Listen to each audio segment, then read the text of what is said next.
Mm.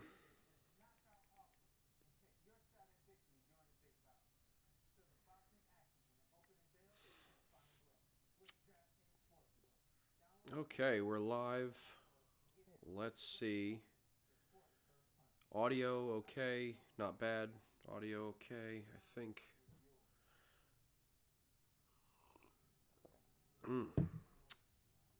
Baby, we got a big night of fights ready to go.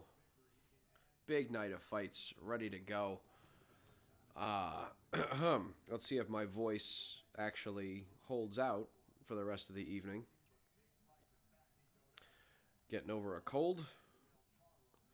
But we got an exciting night of fights coming up. We just saw Jesus Ramos stop Rosario, Jeison Rosario. Next up, we've got Pitbull Cruz, Isaac Pitbull Cruz versus Angel Fierro. That is going to be that should be a firefight. Two guys who really don't have much of a jab, so to speak. Not great defense from either of them. That should be some real exciting leather being thrown. The next fight after that, we got a rematch between Brandon Figueroa and Stephen Fulton. They had a barn burner of a fight back in 2021. That's a high-quality bout that we're going to be having as the co-main. And then the main event, of course, we've got David Benavidez versus David Morrell. Very exciting and consequential fight in the light heavyweight division, which really is kind of a bipolar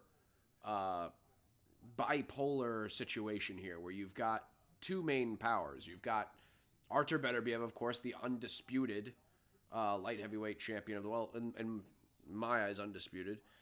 And then you've got Dimitri Bivol. Those are the two who stand out. But now, since Benavidez has stepped up from super middleweight into light heavyweight, and now David Morrell, who is an absolute standout talent in the amateurs, and you can see why, he is now making, really setting foot into the light heavyweight division. Things are getting more interesting. And it starts tonight. This starts tonight because whoever wins this fight, from what I understand, becomes the mandatory to fight the winner of Beterbiev versus Bivol, which happens later this month, February 22nd, on a just mind-blowingly amazing card put together by the great Turki Al Sheikh. That's happening in Riyadh. Super exciting. So this is a consequential big night in boxing for not only what it means tonight, but for the future of the light heavyweight division. So really exciting stuff. We just saw Jesus Ramos stop Jeison Rosario. Probably the end of the line for Rosario. But the next fight with Pitbull Cruz is going to be very interesting because he just suffered a loss against Rayo Valenzuela. And that's a real question for how is he going to perform now after that loss. He was outboxed, plainly outboxed by Valenzuela. And his lack of a jab, his really not just lack of a jab, but the lack of lead hand activity really, really showed in that fight. He could not control the space. He could not make it work. So, but the good thing for him is that Angel Fierro is the same kind of fighter in certain ways as Itzhak Pitbull Cruz. He is a come-forward fighter who is trying to get in your grill, trying to throw power punches, trying to stop you. And good thing for Pitbull is that Fierro doesn't really use his lead hand much. At least from what I saw of Fierro, he doesn't really display that great of a jab. He doesn't really make that clever use of his lead hand. So, it should be a mostly power punches, kind of brawl. Andrew Charles, how you doing? Good to see you. Thanks for hopping in. Thanks for all of you for hopping in. Appreciate you guys. I am, if you couldn't tell, voice is not quite what it normally is. I'm getting over a cold. Was on a 9-hour plane ride from Italy coming back. And so I'm a bit under the weather, but this is an exciting night of fights. And I wanted a live stream. I had work earlier today, but I had to be here, had to do this because David Benavidez versus David Morrell. I mean, this is such a good fight. This is such a good fight. I mean, you've got, I mean, really props to David Benavidez for taking this fight because Morrell, he may not be known in the wider boxing public, but in the boxing community, you know, I know, Morrell is a problem. This dude is a serious problem, right? We're talking about southpaw, who is big. That Benavidez is not going to have the size advantage here, and that is something that's been a really great advantage. I don't think it's something that, we can't say that he's relied on it, but it's been something that, an advantage that he could reliably have going into his fights, you know, at super middleweight. But now at light heavyweight, he's not going to always have that size advantage, and Morrell, maybe a hair shorter, but he's got the reach advantage, and he's just a thicker dude, and he's been at light heavyweight, whereas Benavidez is moving up. So that's really interesting. And Morrell has serious skills, serious power. The real difference, you know, if we were not taking experience and records into account, just judging by the eye test and and the tail of the tape, Benavidez would be the underdog. But there is a sizable gap in experience, right? And that's not negligible. So, you know, the fact is that Morrell is 11-0 as a pro, 9 knockouts. That's big time. But Benavidez is a real step up in competition. Obviously, he hasn't been a pro as long.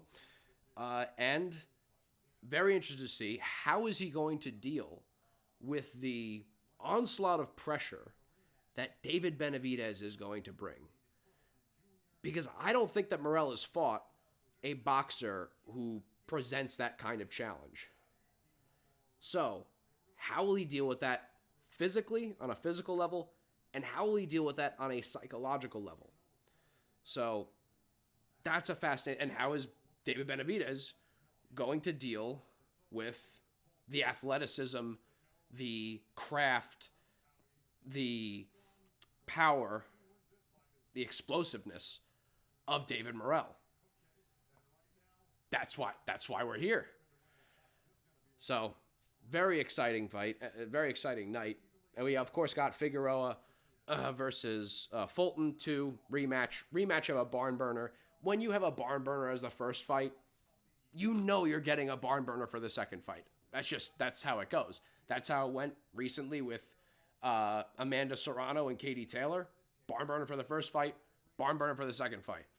That's how it went with Arturo Gatti and Mickey Ward. You had a barn burner for the first fight, iconic.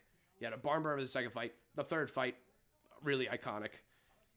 You know, so we can expect, you know, it's going to be an excellent co-main.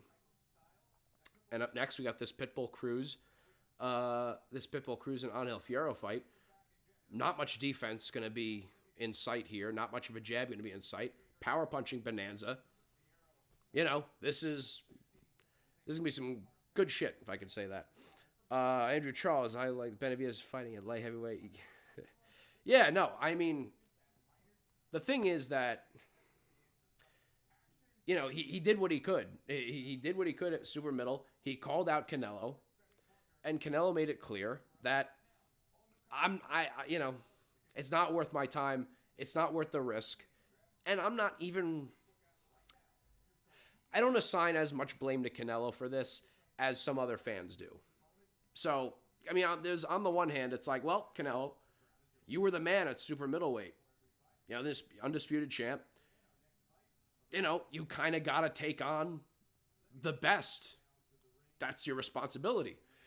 So that's, on the one hand, yes. On the other hand, it's hard for me to forget the fact that Canelo is not a 168er. He was 154, and then he moved up to 160. 160, I think, is Canelo's real, that's his optimal weight. That's his natural weight. That's where he's strong. That's where he's fast. that makes sense. He is a small 168er. You know, or I guess I'll say he's not big at 168. All right. He has absolutely no business fighting at 175, right? He beat a bit of a washed Kovalev.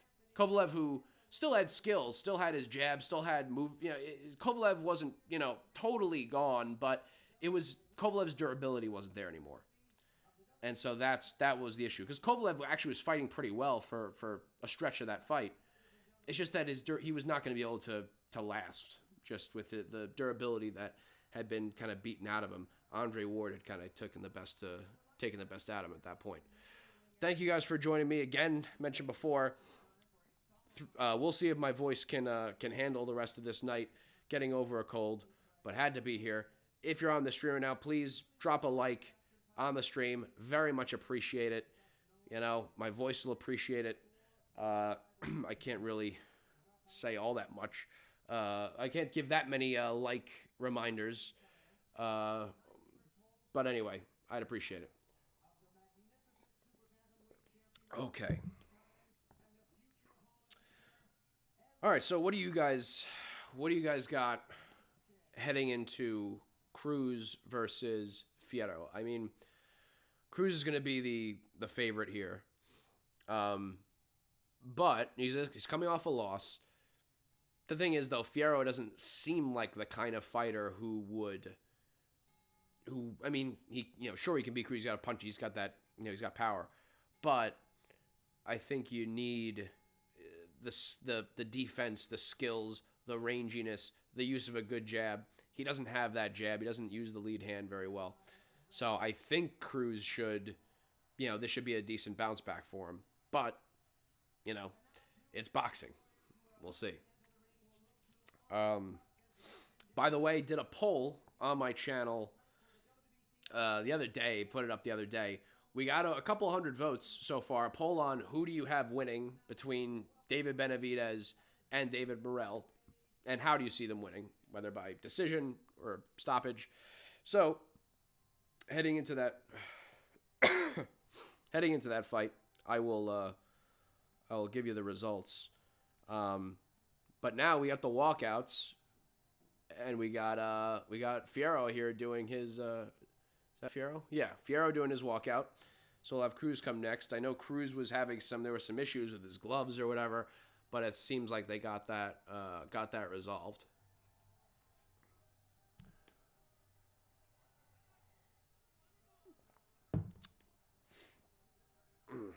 Anyone got any bets tonight? Any parlays? Any bets being placed? I didn't make bets tonight.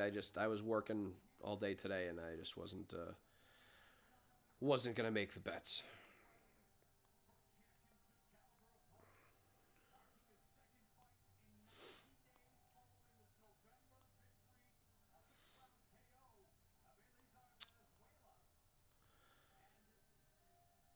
So the thing about Angel Fierro also is that his record looks good on paper, right? He's 22-2-2 with 17 knockouts. So he's obviously got power. But if you go check out his page on BoxRec, you're going to see his wins have come against 2-star fighters, 1-star fighters, and primarily no-star fighters. The only time that he fought a 3-star ranked fighter on BoxRec, that's one of his 2 losses. So his record looks good on paper, but it's not deep. Again, like I said, he doesn't make much use of his jab or his lead hand. I think that would be important against fighting a guy like Pitbull Cruz, for one thing, not only just to use the jab. And Cruz doesn't really, I know people have compared him to Mike Tyson. They say he's the mini Mike Tyson, things like that. There are some similarities you can kind of see with just the power punches, the way he throws power punches. But he doesn't have that same head movement that Mike has. He does not have. He doesn't have it to that level. And Mike also did use his jab on occasion, and a little more than on occasion. He could make use of the jab if he wanted to.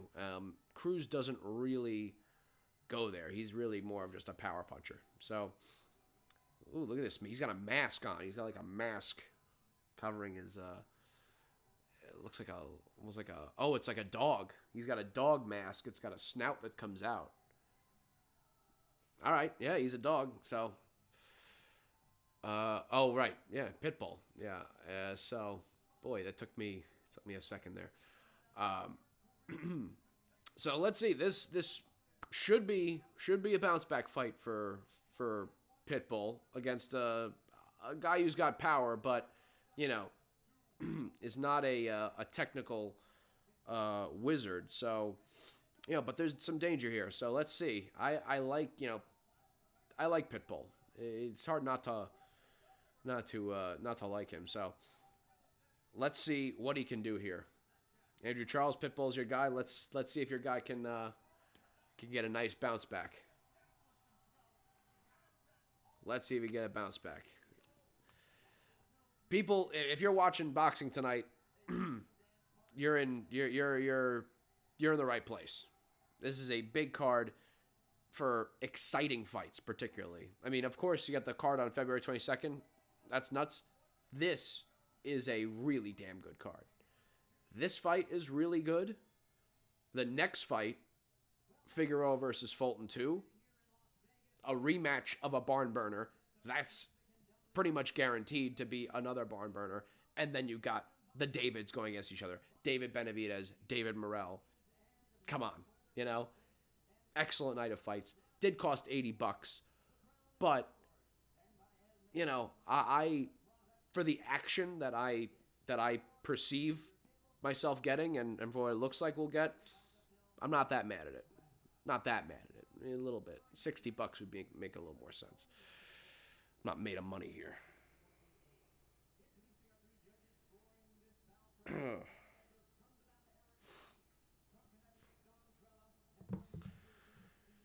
Appreciate all you who are on here spending your Saturday evening watching boxing, hopping on the stream. I appreciate it. We've got really some fun fights, and right now they're just doing the introductions. But this is a fun night of fights. So let's enjoy. Let's hope my voice, stays with us. I'm gonna keep trying to commentate until my voice gives out. So stay tuned. Stay tuned. Let's see. Oh, see, I didn't understand. Okay, 23-2-2. I saw a bunch of places 22-2-2, but here they have him as 23-2-2. So anyway, little discrepancy over his record. Angel Fierro.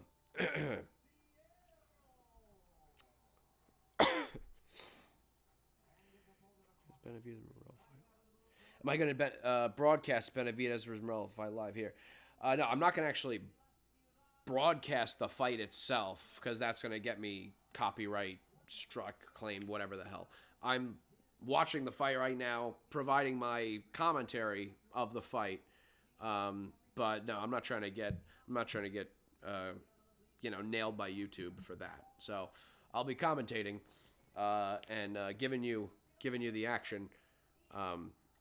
But yeah, anyway, appreciate the question, Juan Machado. All right, we're getting ready. We're almost here for Cruz and Fierro. This should be a power punching bonanza. I will be quite surprised, if this goes the distance. This really should end before the final bell. What do I think about Benavidez versus Morrell? Juan, yeah, I think it is. It's a fight where and I mentioned this before, but I think if you just take an eye test of Benavidez and Morrell, and you look at the tail of the tape, Benavidez is the underdog, right? In the eye test, you see Morrell, he's got a lot going for him. That athleticism, explosiveness, craft, southpaw. But the gap is pretty significant in experience in Benavidez's favor. So, I don't know. I guess I give a slight edge to Benavidez, and that might just be because I really like him. I really like Benavidez just not only as a fighter, but just I like his personality. And we've got some serious action between Pitbull and Fierro starting this fight. They are just they've been unloading power punches. Pretty much what I said, what anyone with a brainstem could figure out is we're not going to get jabs between these two. We're getting power punches, and that's what we're seeing. We're seeing right now. Oh, Pitbull just landed a big right hand. He is using the jab a little bit, but only to just set up the power punches.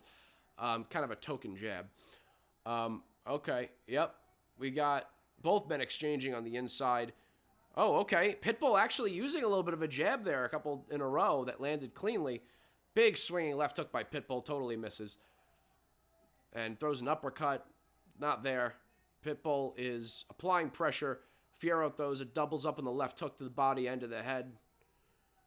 Pitbull walking Fierro back. Fierro lands a counter shot. Oh, good right hand by Cruz. Oh, Fierro gets knocked back by a right hand from Pitbull, and they're swinging at each other on the inside here. Exchanging at mid-range here. Cruz misses with a big left hook.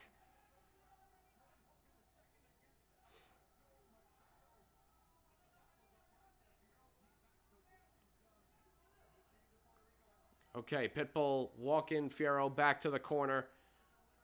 Fierro turns the corner. Changing direction. Both throwing shots, but both of them are catching on their guards. Pitbull with a nice 1-2. Another 1-2 follows it up, pushes Fierro back to the ropes. Now they're back in the center.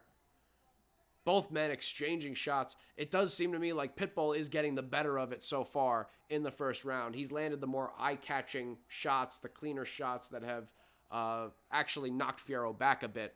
But both men exchanging and just clinched up now. Referee breaks them up.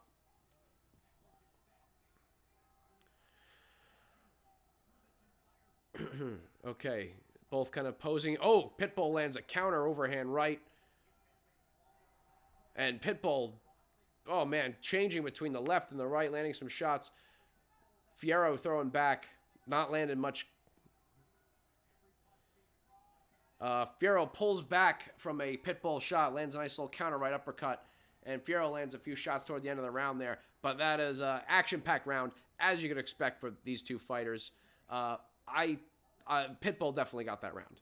I would say Pitbull got that round. He landed the bigger shots in the round, the eye-popping shots in the round that actually made Fierro stumble back a bit at points. Really was the right hand that was the big shot for Pitbull. One thing that I do like that I'm seeing from Pitbull here is that he is making a little more use of the jab, a little bit more.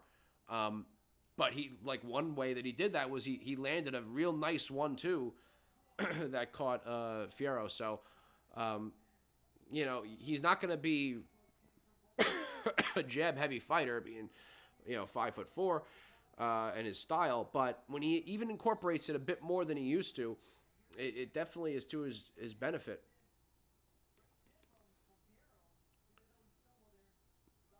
And Fierro doubled up on the left hook a couple times. It was pretty nice, but now they're back in the center of the ring for round two. Oh, Pitbull swinging, moving forward, but Fierro backing out of range. Fierro making a double jab right hand there. Pitbull double jab. Honestly, we've already gone past the point, the over-under that I had for jabs. So, good on them. But we're still getting some real serious action. Pitbull lands a heavy left hook. Another heavy left hook. Fierro takes it pretty well. Pitbull moving forward. Fierro backs out of range, avoids the shots. Fierro throwing a nice little right hand, left hook combination. Trying to double up on the jab. Oh, Pitbull with another straight right that clips Fierro. And Fierro is ducked down. It looked like that may have bothered him. And Pitbull with a left hook right hand. Yeah, Pitbull keeps moving forward. Fierro is throwing back, but Pitbull is, you can see that he's imposing his will, that he is the one who is moving Fierro back. And even though Fierro is throwing back, Pitbull is getting the better of these exchanges. And that straight right from Pitbull, really, that seems to be a problem for Fierro. And now Pitbull doubles up with a left hook and lands an overhand right. More activity here coming from Pitbull. Fierro, this round, you can see he is not throwing as much back. He throws a little right hook there that Pitbull catches. Oh, Pitbull with a little bolo uppercut and a right hook that he catches Fierro with. Fierro takes it. Now they're both forehead to forehead. Fierro throws a few. Pitbull backs away. Yeah, Fierro is taking these punches well, but it's only the second round. You can't just keep taking these punches. That straight right is becoming a real problem for Fierro. Pitbull is doing a nice job landing it. Fierro throws a few to the body. It's tough to land on Pitbull's body. His he's just got such a small target. Pitbull coming forward. Fierro ducks under Pitbull's right hook. Pitbull coming forward again. Using the jab, setting up some shots. Pitbull with a heavy left hook and then a right hook while Fierro's on the ropes. Fierro takes it well, and now Fierro throwing a few little shoe shiners, but not landing anything significant back. Pitbull with a couple nice jabs and a right hand that misses, but I'm liking the little power jab I'm seeing from Pitbull. Good on him and his camp that he's incorporating the jab. Ooh, Fierro lands a nice little right uppercut, left hook. But good on Pitbull and his camp that they're incorporating the use of the jab more here, because the last fight, that was a glaring problem for him. The lack of a jab was a glaring problem. The lack of a jab or real use of the lead hand activity. That was big part of what made him lose to Rayo in his last fight.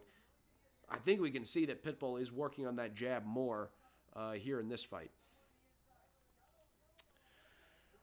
All right, people. Whew. Will my voice last? That is the question. Oh, God. Juan, again, I'm thinking about the David Morrell and David Benavidez. I honestly could make a real argument for either fighter. I think on paper, Morrell kind of has the advantage. Benavidez has the experience advantage. And I think my question is, will he be able to deal with the pressure? And that's why I'm kind of just giving my slight edge to Benavidez, just because I really like Benavidez as part of it. But also, Morrell did get caught with some good right hands by Kalajevic in his last fight. So, again, I'm leaning Benavidez, but I didn't make a preview and prediction video for this fight, partially because of my schedule. Mostly because of my schedule, actually. Okay. We're here in round 3.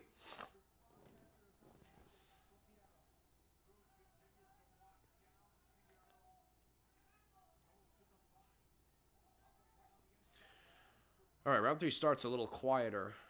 A little 1-2 by Pitbull, but nothing really landed. Fierro with a right hook. Pitbull catches it. Pitbull just charged it with a right uppercut that Fierro blocked. That's not usually how you want to start a combination, but, All right, Fierro using his jab a little bit. Catches Pitbull with a little jab there as he's coming in. Fierro moving on the outside. All right, they're tied up now. Pitbull give him a little tap on the back. Oh, okay. Pitbull flashing a couple of little jabs on the right hand down low and the left hook up top. I am liking what I'm seeing with the jab. Even the throwaway jabs, I do like that he's making more use of it. Good jab by Fierro there. Oh, Pitbull swings the left hook to the body, right hook to the head, but Fierro avoids it. And another big overhand right that Pitbull throws, Fierro avoids. Downstairs jab by Pitbull. Downstairs jab by Fierro. Fierro's got to be careful. Fierro, right hook by Pitbull lands. Fierro throws that jab to the body, and he leaves his face wide open for Pitbull. I mean, he's throwing that jab to the body way too close. You do not want to be that close, especially when you have that reach advantage. You want to be further out, bend down, and sink that jab in to the body. You should not be throwing a jab to the body, as close as he's doing it. He's throwing it practically in the inside. Okay, Pitbull has him in the corner here. Pitbull swinging wildly, and Fierro counters. Fierro now lands a good shot. Both of them are just swinging on each other here in the corner. Fierro with a little right uppercut that lands. Both men taking their power pretty well. Oh my God, it's just a slugfest here. Swinging, mostly missing, but a lot of swinging. Holy shit. Oh, a good right hook landed by Fierro. Pitbull looked a little rocked, but then a counter left hook by Pitbull has Fierro a little bit rocked. Both men catching leather. Both men getting a bit rattled, but now right back at it, swinging uppercuts. This is some primo action that we're getting. Both of them swinging till the bell. There's the bell. Holy Christ. And Fierro pumps his fists up. This is why we're here. So I just got back from a trip to Rome. Was with my family. Really fun trip. Really excellent. One part of the trip was we went to the Colosseum. We took a tour of the Colosseum and inside the Colosseum. And it's impossible not to just think about the connection between modern boxing and the ancient gladiatorial games in the Colosseum. Blood sport for the entertainment of the crowd. And when you hear the roar of the crowd here at the end of the round as these two men are just swinging on each other and rattling each other's brains, you know, it brings me right back to that. That connection between the ancient blood sport, you know, entertaining the crowd, entertaining the Romans, the Colosseum, and what we're seeing here in the boxing ring. Yeah, it's amazing stuff. Okay. All right, round 4. Holy shit, I'm not going to have a voice. All right, please start slower. Thank you. Okay, now they're back at it again. Pitbull with a straight right. All right, Fierro backs away. They're back in the center. Oh, wow. Fierro catches Pitbull. Pitbull with a catch and counter, though. Caught Fierro as well. Both men caught each other. Total punches through round 4. Through 4 rounds, we've got Cruz with 94. Fierro, I think, was 74. So a little advantage there for Pitbull. Oh, nice double jab right hand that Pitbull lands. That's been a good combination for Pitbull in this fight. That double jab, straight right. Okay, Pitbull throwing the jab to the body, then come upstairs with the right. Didn't really connect, but I like the idea. Ooh, Fierro with a little right hook on the inside. And, looks like Pitbull's head hit Fierro's head. Ref is giving Fierro a break here, giving a warning about the head. No point deduction or anything like that. Now they're coming back together. Both men on the inside. Pitbull with a hook to the body. Fierro trying to use his jab, trying to maintain some distance here. Pitbull inching his way in. Ooh, Pitbull nearly hit him with a big left hook there. And Pitbull catches him with a left hook. Another left hook. They're landing high on the head, though. I think that's partly what's saving Fierro here, is that those hooks and the overhands, they're landing kind of high on the head, not right on the chin. But also, Fierro could just be a tough son of a bitch. We could just say that.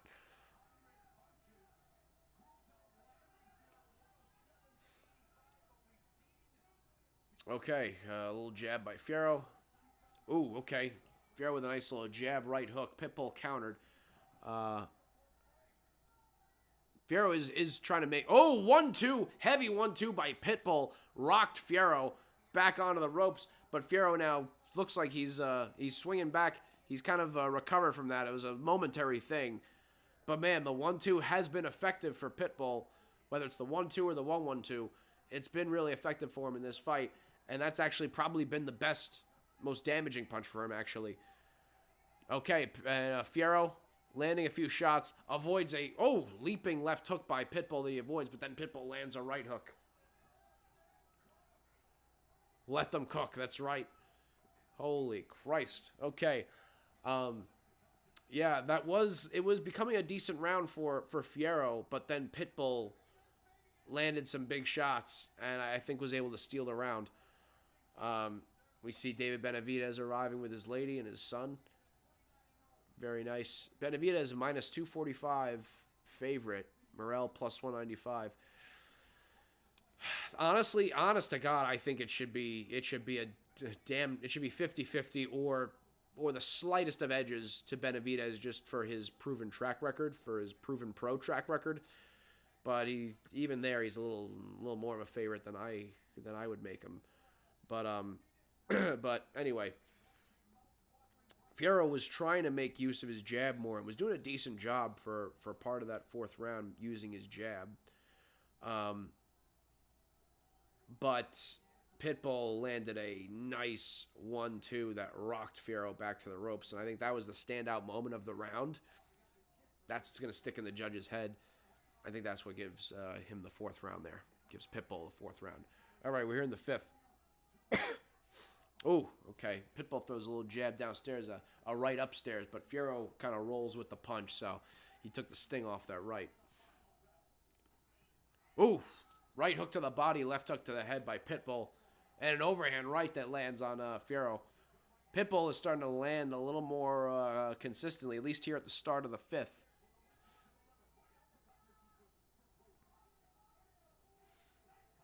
Fierro throws a little combination. I think he lands a left hook to the body there.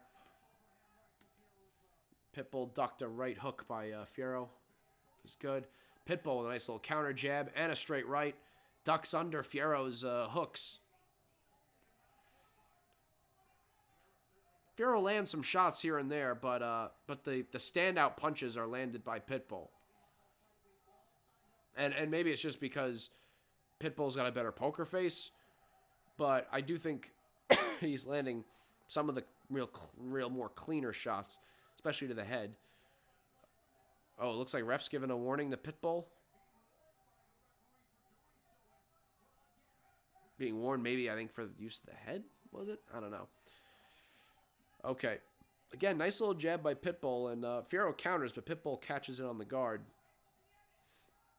We got Pitbull pressuring Fierro. Another 1-2. That straight right has been landing on Fierro, and Fierro backed into the ropes. It looked like Fierro was momentarily bothered there, momentarily hurt. It looks like he's kind of okay. He's tied up with Pitbull, and now they're broken back up. But I'm telling you, that straight right is the best weapon for Pitbull, and he's seeing that. He just threw a 1-2 and landed on Fierro. That straight right is really a good weapon for him right now. And I'll be interested also to see if he starts to feint the straight right and come with the left hook.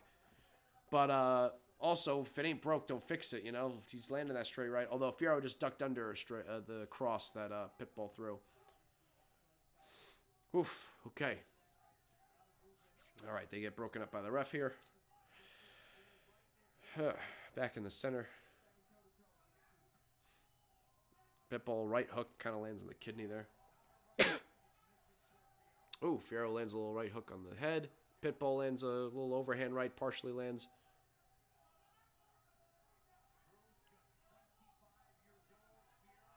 Fierro now backing up Pitbull. Fierro now is back Pitbull to the ropes. Pitbull works his way off. Pitbull just swings an overhand right that Fierro catches. Ooh! Right hand downstairs and a left hook up top that Pitbull lands clean. Ooh, Pitbull just throws a 1-2, what was it? 1-2-3, and then a left hook up to the head. Oof. Yeah, the cross. His Abner Maris, or no, that's the voice. Abner Maris is the translator. Never mind. Pitbull's coach. Tell him about the cross. Oh my God. I'm gonna run out of water. Jesus. Okay. Man, that cross is it's been the consistent weapon for Pitbull so far this fight, and it's been hurting Fierro at different points. Yeah, Fierro's still in there, and he's taken the punches pretty well. So let's see if he continues to do that. But anyway, if you're on the stream, appreciate you being here. Please drop a like. Helps out the stream. Helps out the channel. I appreciate you. My throat appreciates it. Okay. Oh, Pitbull lands Straight right to the body, left hook to the head. Throws a few to the body. Good jab by Fierro. Fierro coming forward. Pitbull lands a jab as he comes forward. They got... Okay. Larry Hazard's scorecard. He's got it 4-1 for Cruz, for Pitbull. I think that's probably about right. I mean, I could see it. Yeah, I could see it like 4-1. Ooh, okay, good jab by Pitbull. Fierro now throwing more volume. Does a nice job, Fierro, using the shoulder to glance Pitbull's right hand off.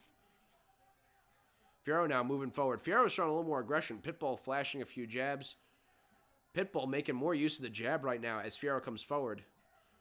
Really like seeing this from Pitbull, the jab.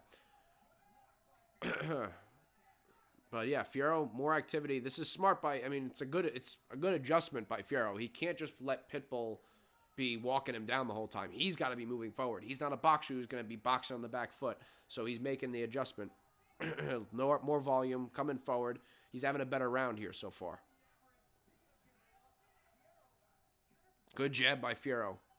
Good right hand by Fierro. Pitbull tries to counter. Fierro with a nice little right hook. Fierro with a left hook to the body, left hook to the head. That body shot straight a little low. Pitbull tries to double up on the left hook. Fierro ducks under. Ooh, good right uppercut by Pitbull as Fierro is ducking down. Both men exchange jabs, none of them really land. Fierro with a good little right uppercut. Oh, Pitbull with a 1-2. Flag knocks Fierro's head back a little bit. But Fierro took it well. Fierro's got to be careful here. You got 40 seconds left. He's had a good round. He can't let Pitbull start unloading and landing that cross. So he's got to be careful. Good jabs by Pitbull. Fierro's got to do what he can to try and keep up the pressure. Because he had a good round. He doesn't want to let Pitbull steal it away here. Good 1-2 by Fierro. Another little one at the end of there. Fierro landed a couple of good shots, but they don't have any steam on them. You can tell he's probably tired at this point. Yeah, not a lot of steam. But, okay, Pitbull throwing shots. Fierro's avoided, really, the damage. And Fierro moved Pitbull back a little bit. Okay, end of that round. That was the best round for Fierro in quite a bit. So I would give Fierro that round. He did a good job that round, made a nice adjustment, more volume, more pressure. That's what, that's what he's going to have to do. There's no way, there's no shortcut to fighting Pitbull. I mean, the shortcut, so to speak, would be what Rayo did, Valenzuela, which is be more skilled and outbox him. But Fierro isn't really that kind of fighter. He's so he's going to have to go at Pitbull. He's going to have to pressure Pitbull. He's going to have to throw volume. There's no way around it. Both men are actually throwing more jabs than I expected. I think it's been particularly effective for Pitbull, especially in setting up his cross. But Fierro, the last round, his jab was good, and I think that actually kind of helped him get, reestablish his equilibrium a little bit. Let's see if he keeps up the volume here in round 7. Pitbull now comes out a little more active than he did in the last round. Pitbull throwing a jab and then a right hook to the body. Fierro responds. Pitbull responds. Fierro now throwing a combination. Pitbull really avoids all those shots. And that's right. Larry Hazard gave the last round to Fierro. Like I said, not gonna, just bragging a little bit. Okay. Okay, Pitbull applying more pressure here. Yep. Okay, so you see Pitbull's applying right now. Fierro is actually is now pushing back. You're seeing a real battle here for who is going to be pressuring who. Ring generalship, more or less. Okay, ref breaks him up. Pitbull just kind of comes in swinging the right hook. He's not setting it up. He just goes and swings. He's like, hey, catch it if you can. Fucking swings it. It's funny. It's kind of, in some ways, it makes Pitbull Pitbull. Feels like something Raleigh would do. Okay, so Pitbull trying to use his jab a little bit more. Fierro avoiding it. Fierro now coming forward. Fierro using his jab. Pitbull throwing 3 jabs in a row. Fierro avoids the cross on the end of it. You can tell both guys are a little tired right now. You can tell both guys are a little tired right now in round 7. Can't blame them. It's been a hellacious pace. Ooh, Pitbull tried to land a big left hook right hand, but didn't connect. Fierro is being active here on the inside now. This round is up in the air. No one's really taken a hold of this round. So we got a minute left. Let's see who is going to take round 7 here. It's up for grabs. Who wants it?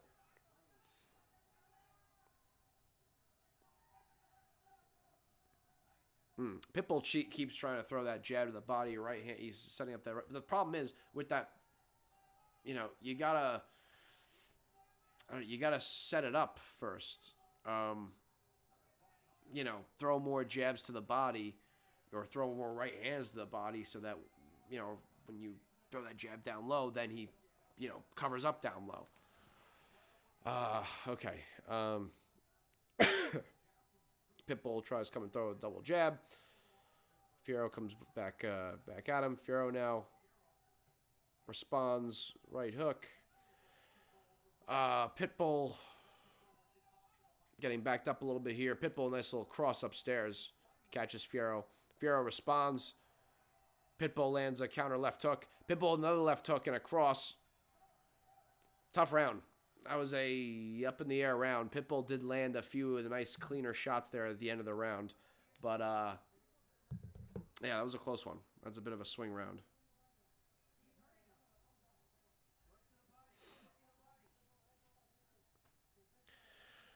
Whew, okay. You could tell that both guys were a bit, lost a little steam that round. But, let's see. We're getting into, what, round 8? So we'll see in particular in the last 2 rounds who's really saved up the gas tank, who's got it.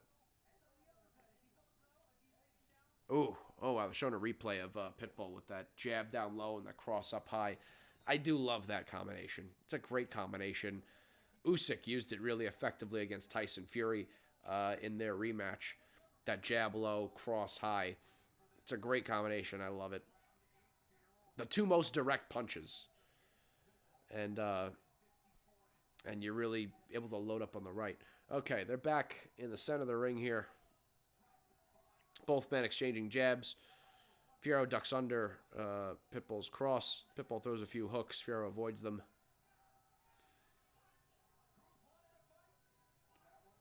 Fierro now walking Pitbull back. Pitbull throws a few shots. Fierro throws in return. Ooh, Pitbull lands a clean left hook on the inside. Fierro lands a nice left hook on the inside, but Pitbull responds with an overhand right. Pitbull now coming forward. Referee breaks them up.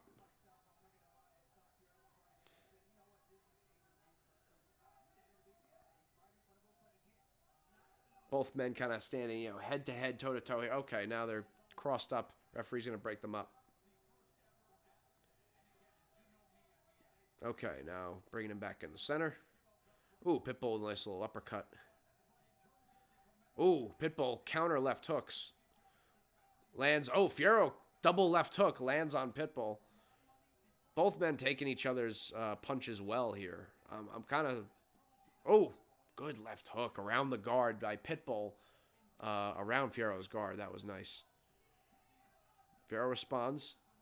Ooh, Pitbull with a 1-2-1. That one on the end of it landed. Now both standing head-to-head, forehead to forehead. Ooh, both swinging. Pitbull with a little right on the inside and a left to follow up. Pitbull is getting the better of it this round. Cruz, the little left hook on the inside.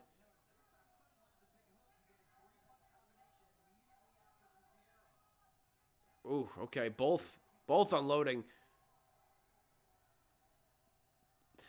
Both unload, and you do see Fierro land some shots. It's just that Pitbull does seem to land the more eye-catching punches. and it seems to move Fierro more. Oh, Pitbull does a nice job ducking under Fierro's punches and throwing in between and landing. That was nice. Fierro with a good 1-2 here. And Pitbull now backing Fierro up. Good right hook to the body by Pitbull. Pitbull looking confident. He's got his hands down when he's on the inside. Kind of. Okay, now Fierro backing him up with a jab. Fierro with a 1-2. Pitbull throwing to the body. Both of them throwing. Fierro avoids Pitbull's right. Fierro lands a few shots in a row there. Pitbull with a heavy left hook. Man, great action here. Props to both these men. These warriors. Oof. Both guys unloaded here at the end of the round. Man. All right. Fun round 8.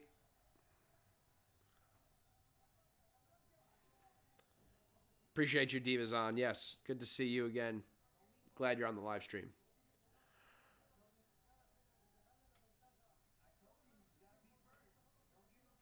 Okay, that was a solid round. I think Pitbull got that round, but it was a competitive round. It's just that, like I said before, the more eye-catching shots seemed to be landed by Pitbull, and there was just such a pretty sequence there where Pitbull was bobbing and weaving underneath these punches that Fierro was throwing, and Pitbull was throwing in between the shots and landing clean, and it was just so beautiful to watch. That may have swayed my my judgment of that round a little bit, but I think I would have probably given that round to Pitbull there. So far, I'm thinking you probably have maybe there's probably like 3 rounds that you can give to Fierro. But we're in round 9 now. Maybe 2 to 3 rounds. Okay, man. Oh my God, they're both unloading here.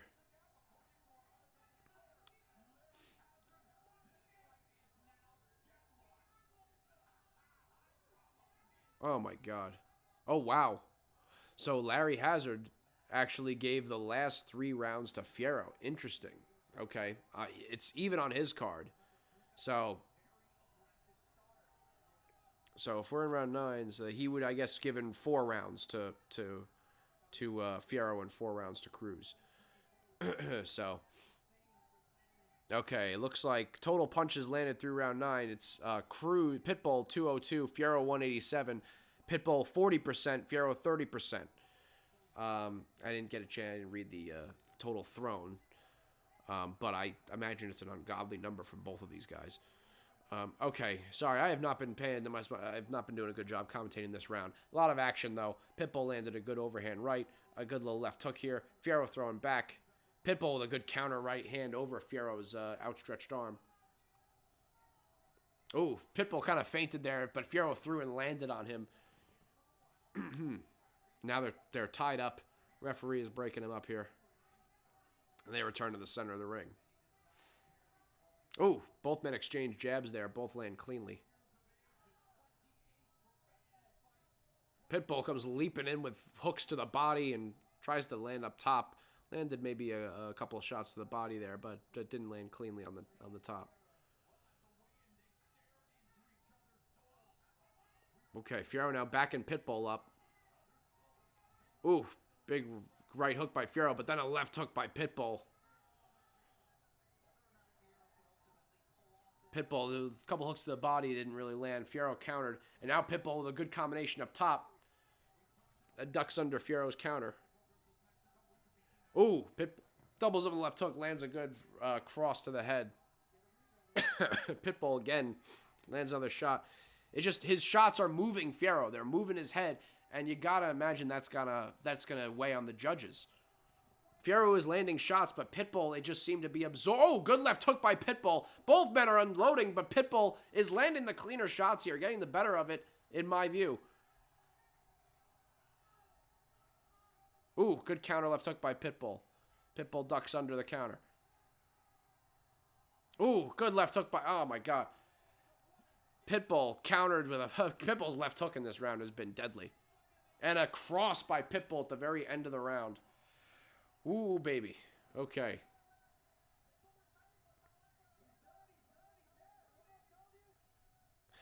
or the corner of Fierro is telling him he's done, he's done, he's dead. I tell you, I don't know what the hell they're saying. What are they looking at? They're saying Pitbull's done? Pitbull's not done. It's a hell of a fight. Hell of a fight. What we expected. I mean, this is what I expected, what anyone who's watched these boxers should have expected. That you've got two offensive powerhouses that are going to be coming at each other. What the hell else do you expect? Total combined punches per round is 137 through 9 rounds. Total combined punches per round. Okay. 137, yeah. It's a lot of leather. A lot of leather being thrown. I am going to have to refill my water at the end of this fight, I think. Okay. All right, final round here. Both men in the center of the ring. Both men respect. And they just come out swinging here for round 10. Ooh. Pitbull loves to do that. Hooks to the body and then come up to the head. He loves that. I don't know why Pitbull would throw a jab from that range. Okay. Ooh, good 1, 2, 3 by Fierro. Both men exchanging here on the inside. Fierro lands a couple good shots in a row here. Pitbull lands a couple jabs in a row. Larry Hazard gave the last 4 rounds to Fierro. Larry Hazard gave the last 4 rounds in a row to Fierro. I don't know if I agree with that. Okay. Both men here on the inside exchanging punches. Pitbull's hands down. He's kind of moving laterally. I think it's just he's trying to get a little bit of a breather. Oh, Fierro landing some good shots in a row.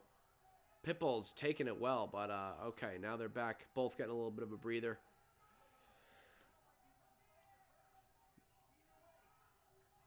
Oof. Okay, they're tied up. Referee's going to break them up here, yep. Okay. Pitbull lands a good left hook. Pitbull does cleanly. And Pitbull throwing backing away from Fierro as he responds. Oh, something seemed to get Pitbull off his footing for a second there. But now he's back at it. Fierro is aggressive here with his punches, throwing.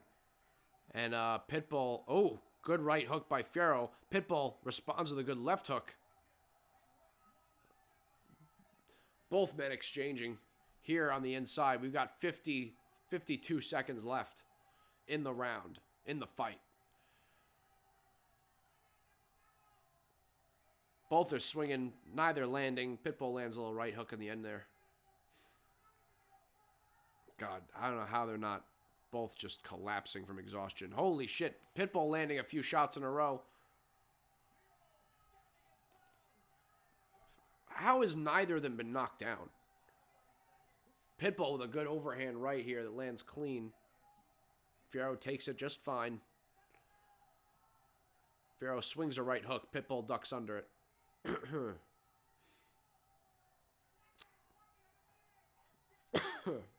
Pitbull both exchanging here on the inside.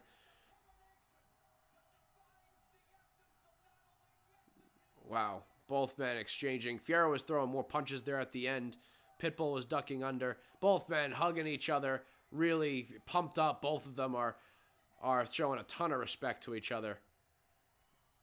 Great display of respect by both those guys. They knew that they put on a barn burner, a banger of a fight, which it was. And Fierro standing on the ropes, holding his hands up. He should. He deserves to. I mean, he fought a great fight. My instinct is that and now Pitbull is on the ropes, putting his hands up. My instinct is that I would give the decision to Pitbull. It seemed to me, in my watching it, that I would have scored a majority of the rounds for Pitbull. Fierro definitely won some rounds, but I think I would give Pitbull a majority. And if no knockdowns, no point deductions, so just by simple math, it would be Pitbull in my live viewing decision. But Larry Hazard had Fierro up a point heading into the final round. So, who knows? My God.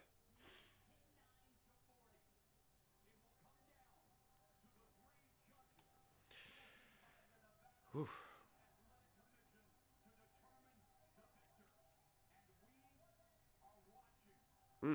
Man, great action. As expected, what was not expected was the fact that there were zero knockdowns. Zero knockdowns. Great action. But both these guys, have some heavy hands. And neither was really even terribly hurt. Neither was terribly hurt. It looked like Fierro was more affected by Pitbull's punches. And at times, he looked rattled for a moment. But he didn't really look badly hurt at any point. Total punch stats, final punch stats. Pitbull lands 40% versus Fierro's 30%. 248 of 624 versus 238 of 786. So more punches thrown by Fierro, but more landed by Pitbull. And Pitbull landed 43% of his power punches versus Fierro, I think it was 34%, something like that. The statistics would favor Pitbull, but let's see what the final decision is.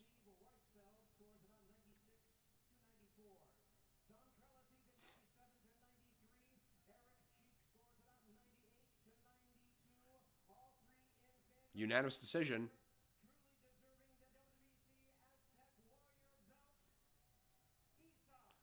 Pitbull gets the decision. Unanimous.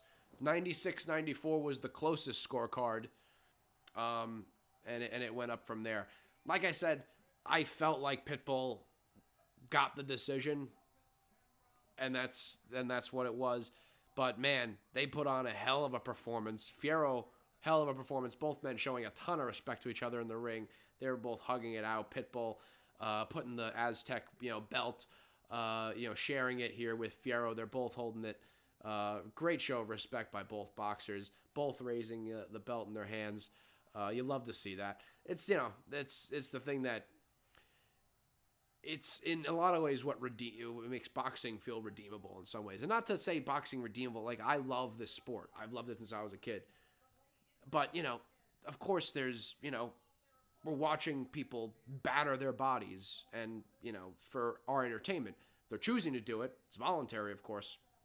But, you know that it's going to have a real ill effects on their health in the long term and just for our entertainment.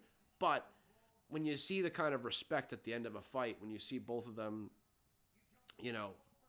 two fighters, really bonded in blood at the end of a bout, and the respect they show and just how they both know, this crazy sport that they're in, it just, I don't know, it kind of makes it makes it feel okay. It makes it feel right.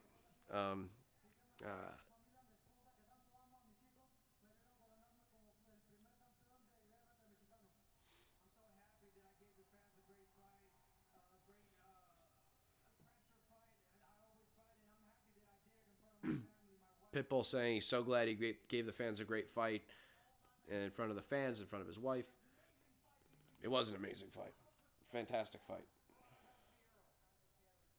All right, I am seeing a notification on Instagram saying David Benavidez started a live video. What the hell is that? Why on earth would David Benavidez start a live video? Just getting that now. Let's see. I mean, he should not be live on Instagram right now. He should... Okay. All right.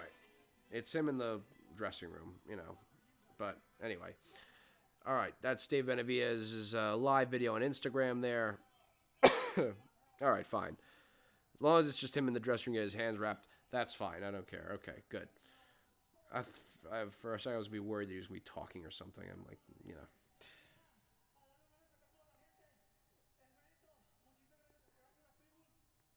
Fierro emotional here in his post-fight interview.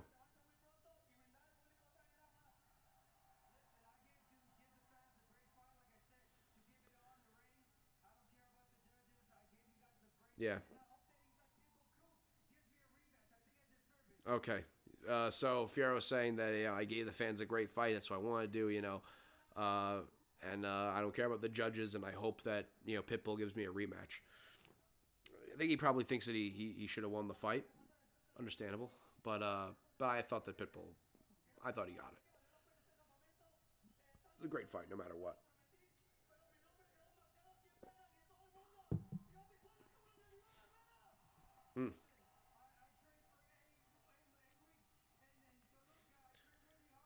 Fierro very excited here.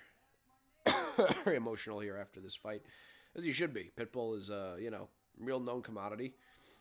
This is a big step up for Fierro to fight a fighter of Pitbull's quality, and put on as great a performance as he did.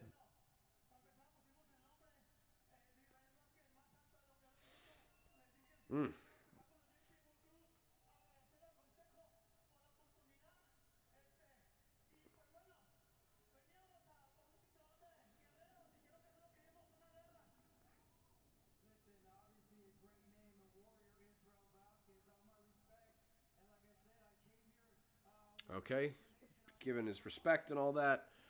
I get it. Okay, cool. Folks, appreciate you hopping on this stream. Thanks so much for being here. I'm so excited for the main event. I am so excited for the main event. We still have one more fight before the main event, which is Brandon Figueroa versus Stephen Fulton, a rematch, but a rematch of a barn burner. So we just saw a barn burner. We got another barn burn, another expected barn burner coming up. A rematch of a barn burner is, you can pretty much bet that a rematch of a barn burner will again be a barn burner. Like I said earlier in the stream, we saw it with the Taylor Serrano, whatever. We saw it with their fights. You see it, Mickey Ward, Arturo Gatti. You see it across bouts. Not often. I guess, yeah, not often that you see that dynamic change. Fulton versus Figueroa. This should be a very interesting fight, though, because Fulton won by majority decision in their first fight, and it was kind of controversial. A lot of people were really thought that Figueroa deserved the win, but it was a close fight. Fulton was landing a lot of clean shots, but Figueroa seemed to bother Fulton more with some of his shots toward the end of the fight. And so, yeah, I mean, Fulton's only loss is to Naoya Inoue. And, who doesn't lose to Naoya Inoue? So this should be a very exciting fight. I am going to refill my water. It's going to take me maybe all of 10 seconds, 15 seconds, 17 seconds. But I'm going to go fill it up because my voice, again, is struggling here with just getting over the sickness. All right, going to go fill up my water. I'll be back in, 15 seconds.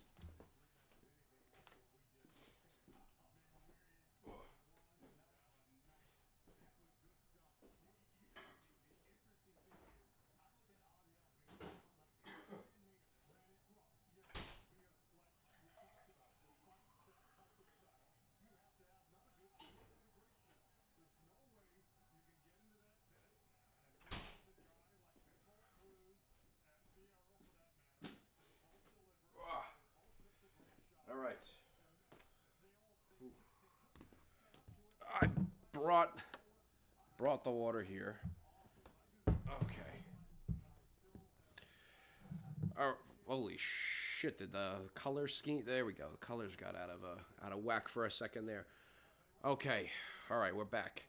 We're back, and thank God, because my voice is hanging on by a thread. But God damn it. Come this main event, I will lose my voice, and I won't care, because I'm excited for this fight. I'll care a little bit, because I do want to try and record a preview and prediction video for Better Be Evan Bivol, the rematch. But I'm very excited for this fight. Very excited for this fight. Okay, but anyway, before that, Figueroa, Fulton 2.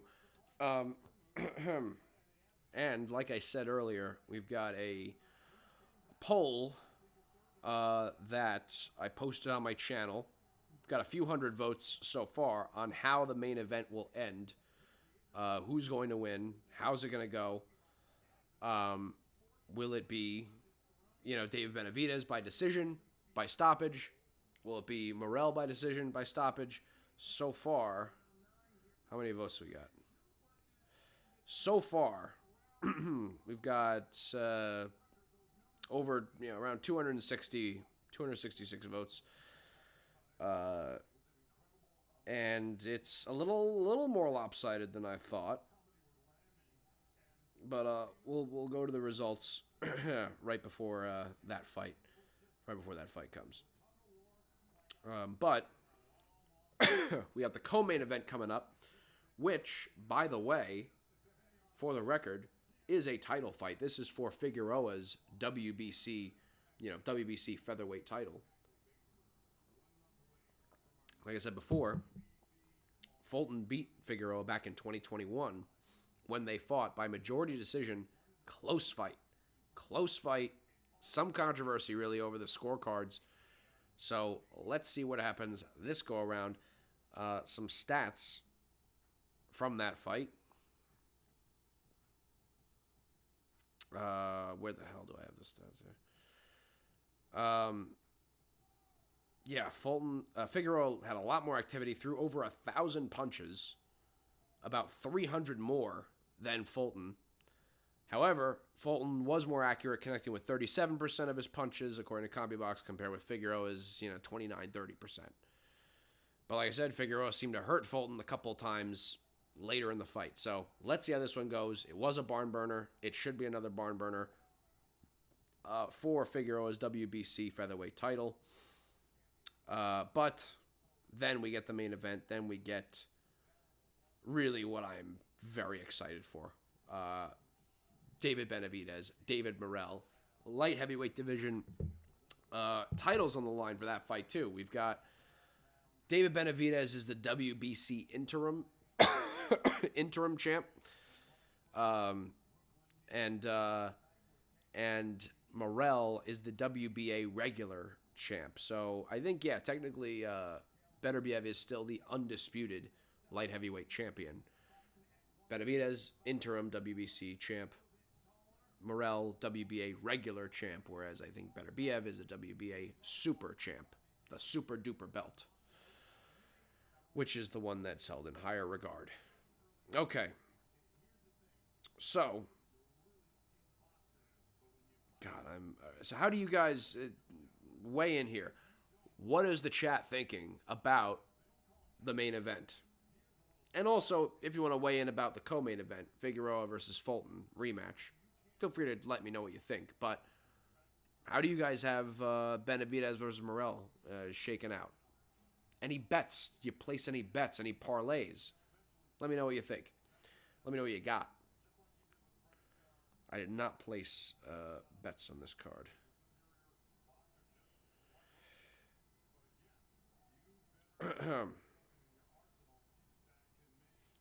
But again, like I said earlier, this is a big night for the light heavyweight division.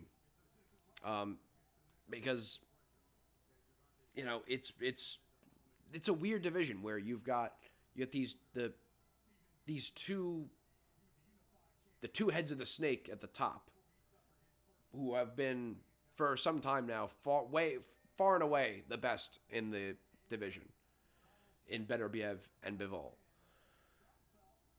Benavidez had been, really, Canelo was the top of the line in super middleweight, but he wouldn't fight Benavidez. Benavidez kind of seen really as the boogeyman of the super middleweight division, has moved up. He beat Vodzdik in his light heavyweight debut, and some people give him flack for that performance. I thought it was a pretty good performance.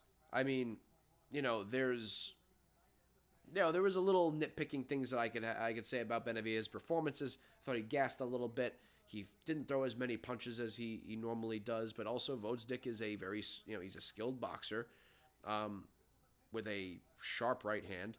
But Benavidez, I think, acquitted himself really well, especially fighting someone who, in Vodzdik, was not giving up size to Benavidez. And in this fight tonight, Morrell is not giving up size to Benavidez. Morrell is maybe a hair shorter than Benavidez, but has the longer reach and has been at light heavyweight, whereas Benavidez, this will be his second fight at light heavyweight. So Morrell, if anything, has the size advantage.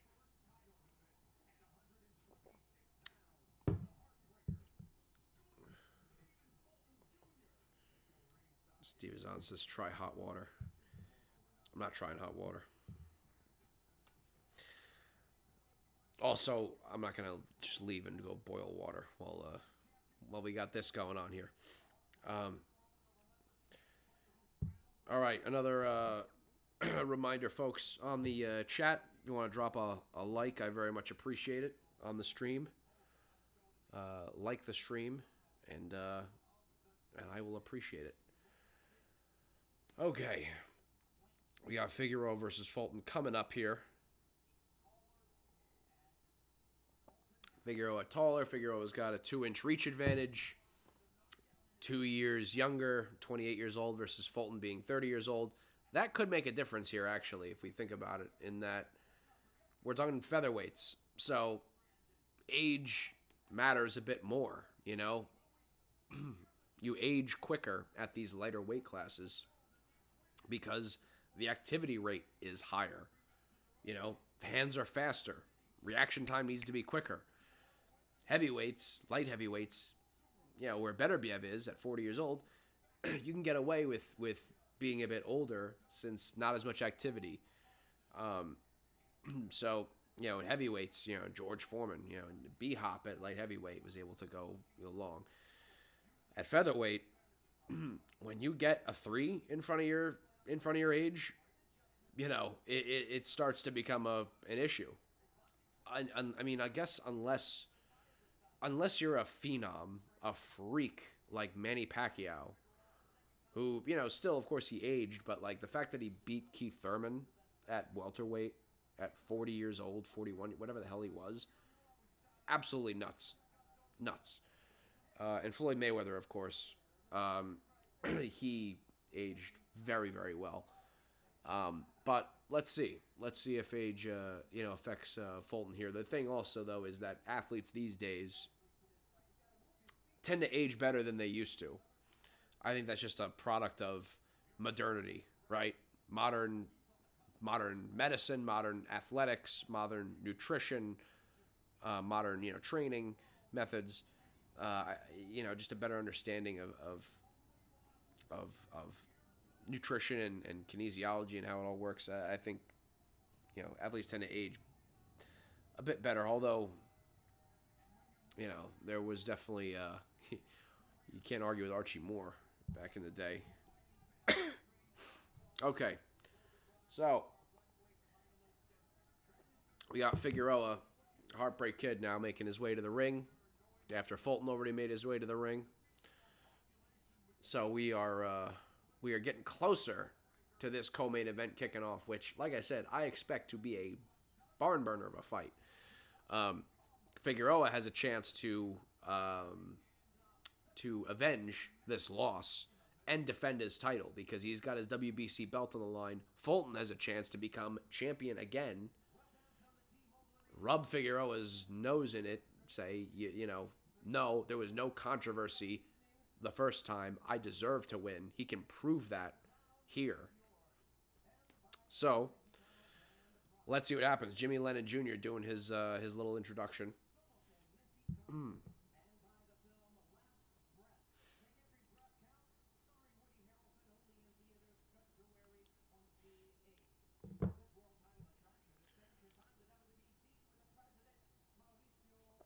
Appreciate everyone hopping on the chat, hopping on the stream. Thank you for being here. Saturday night, 10 o'clock. I you know, hell of a night for boxing. Hell of a night for boxing. Hell of a night for the light heavyweight division. And for the featherweight division, we'll see. This is you know, the WBC, the green belt, which generally speaking kind of has a bit more prestige for a lot of people than the other belts, than the WBA, the WBO, or the IBF. People hold the WBC in higher regard.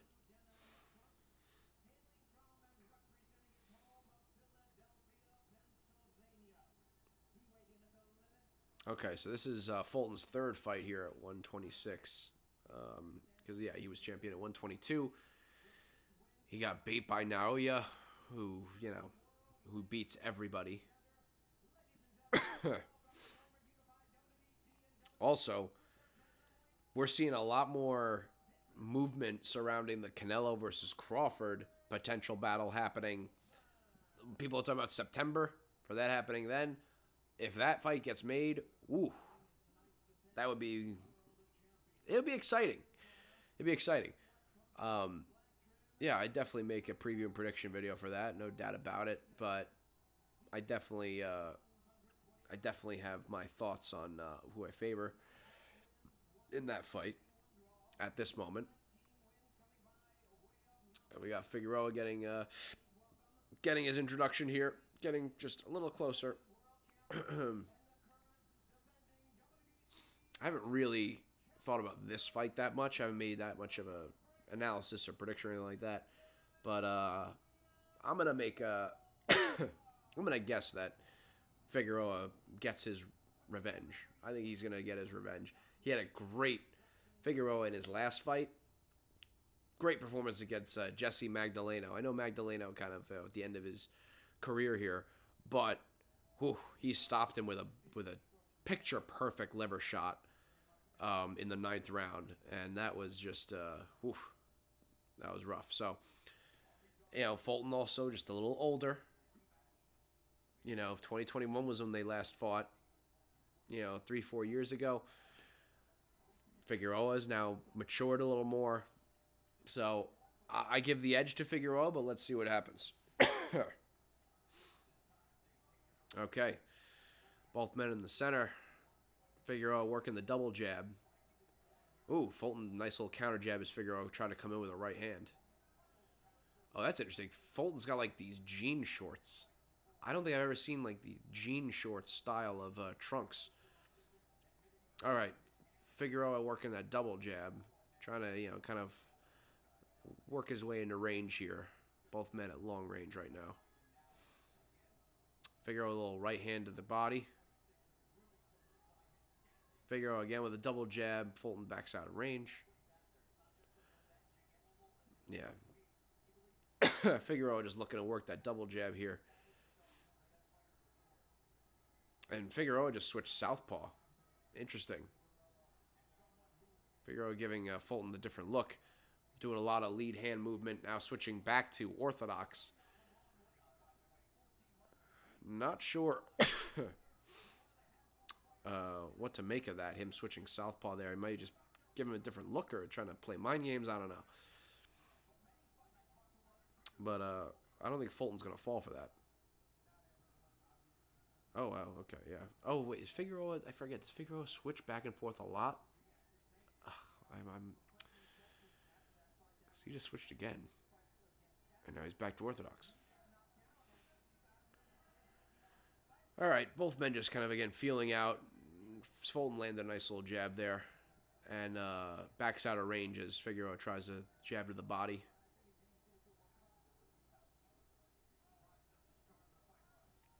Ooh, double jab there. Figueroa catches him on the second.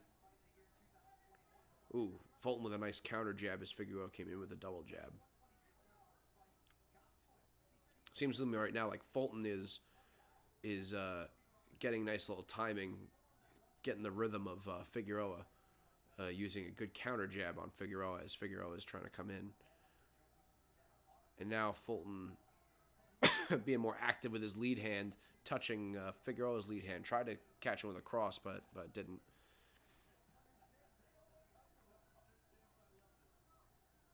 Figueroa, big feint. Fulton doesn't really react.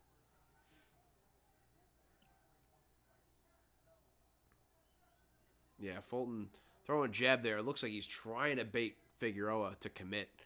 Figueroa not really committing. Okay, yeah, Figueroa switching back to southpaw. I forgot. I guess Figueroa just does this. He switches back and forth a lot.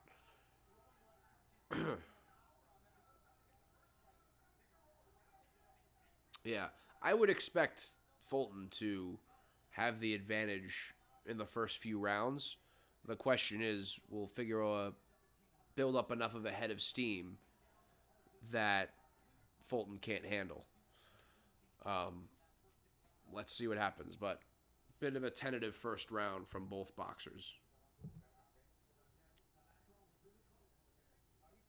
Very close first round.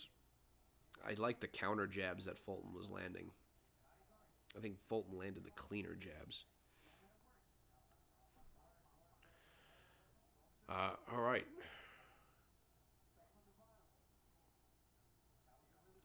Yeah, close round. Like I said, I think I liked Fulton's work better in that round, but you never know with the judges what they like. Do they prefer the activity? Do they prefer the accuracy? Do they prefer the clean punches, which is, definitely should be a big component of your criteria. All right, we're getting here to the second round.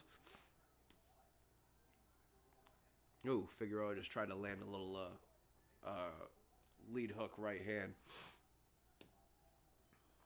Okay, Figueroa's now coming out southpaw here.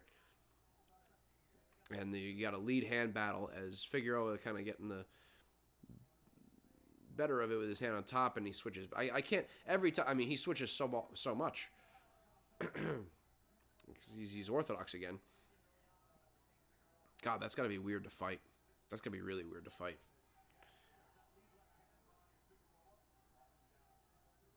Ooh, good little cross by Figueroa. And Figueroa shifts in as Fulton backs away. And now they're both kind of on the inside working a little bit here. Free hand, now the referee's going to break him up. Yep, ref breaks him up. Okay, Figueroa slips Fulton's cross.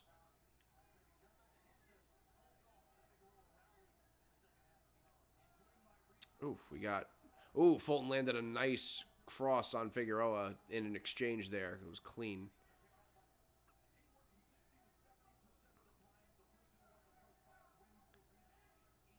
Ooh, okay. Oh, that was a left hand there by Figueroa that strayed very, very low. And referee didn't even seem to warn him. Okay. Yeah, you could really see that Fulton's got just a smoother craft, smoother game.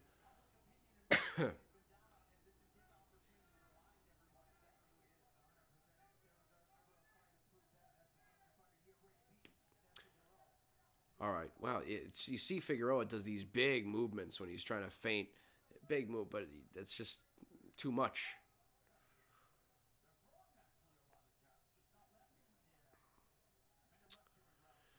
Yeah. Tentative round here again as well. Yeah, I think with this fight, it was... Okay, now they're both exchanging here on the inside. And, okay, they break each other up.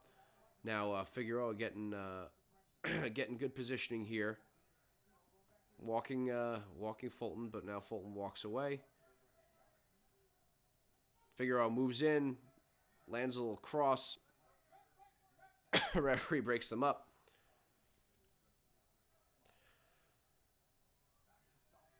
Ooh. Okay, Fulton does a little double jab upstairs and a cross down low. Fulton's able to counter him with a cross himself.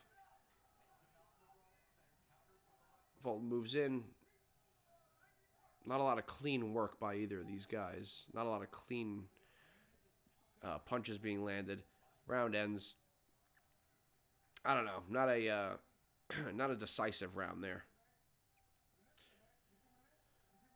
Yeah. All right. Well, let's see. I think so far, what I'm taking from this right now is that the way the fight looks is it looks more like a fight Fulton would want, right? I think Fulton's controlling the action better than Figueroa would like. So, question is, will Figueroa increase the volume? When will he increase the volume exactly? And will he be able to, have some effective work? And it was interesting. Fulton was standing the whole time during their when he went to the corner.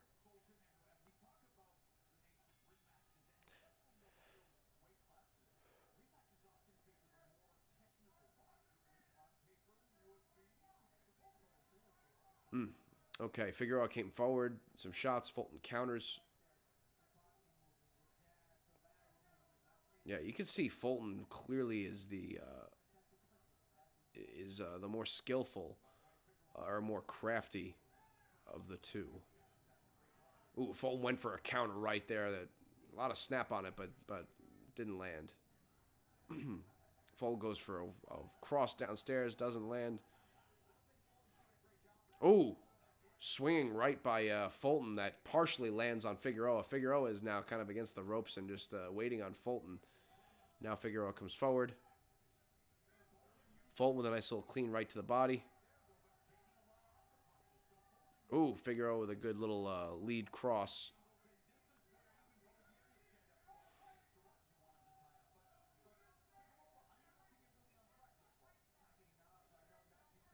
Yeah, Fulton is so far. Fulton is dictating the way that he would want to. Yeah, Figueroa just tried to land a cross. Fulton did a nice job of using his shoulder to avoid it. Referee breaks him up. Fulton kind of measuring with the jab. Cross that Figueroa avoids. Good jab by Fulton. Fulton throwing out some feints there. Fulton tries to double up on the left hook. Doesn't land clean.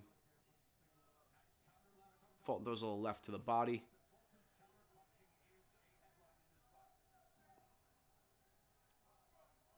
Yeah, Figueroa's not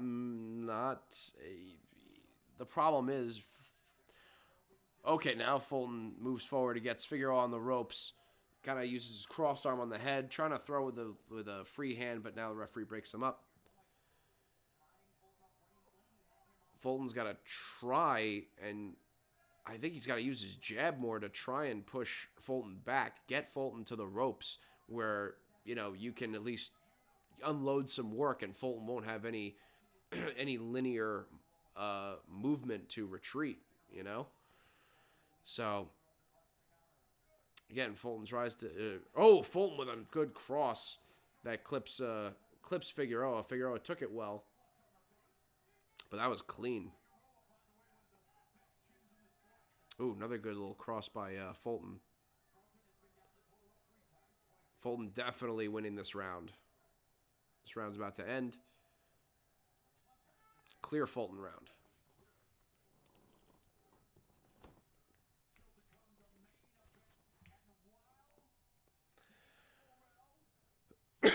Okay, Jesus Christ. I'm trying, people. I'm trying to survive here. Okay.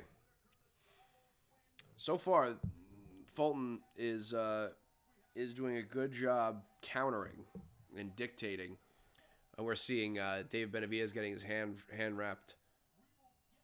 Man, there was such good, intense buildup between these two. We saw at the weigh-ins. We saw at the press conference. These guys really dialing up the fire, dialing up the explosiveness in the press conferences and the weigh-ins. And Benavidez talking about how he's gonna really mess, really fuck Morrell up. Morrell talking about how he's gonna destroy Benavidez. Very excited for that fight. All right, we're back to it with Fulton and Figueroa.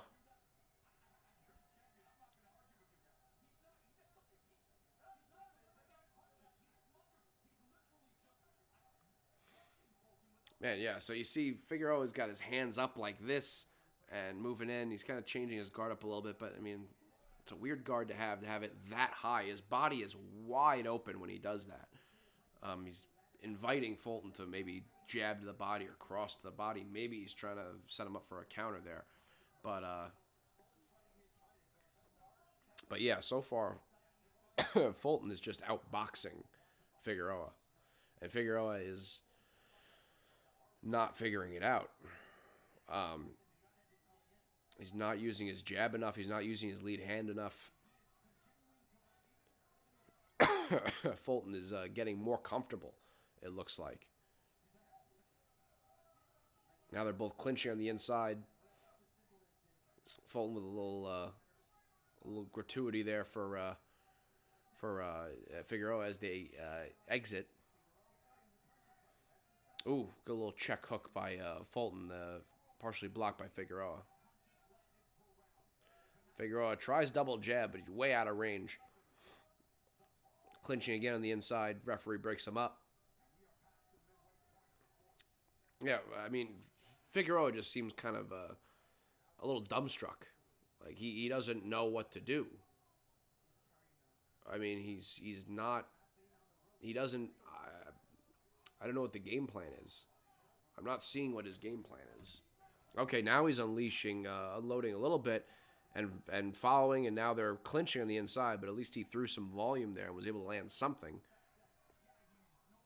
Fulton is way too comfortable. Figueroa has got to make him way less comfortable. And now he's at least got him against the ropes. Figueroa does, but now Fulton escapes. Figueroa's doing a little better a job getting Fulton to the ropes in this round. Fulton is landing some shots here on the inside.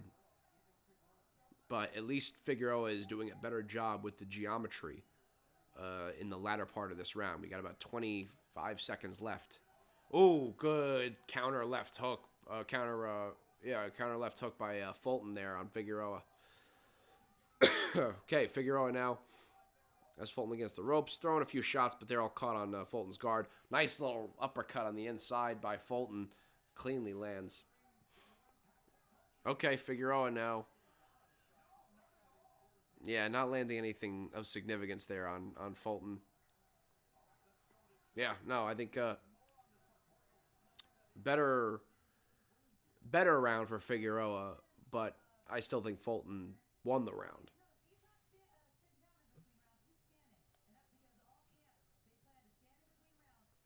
Yeah, you can see that Fulton is standing again between the round.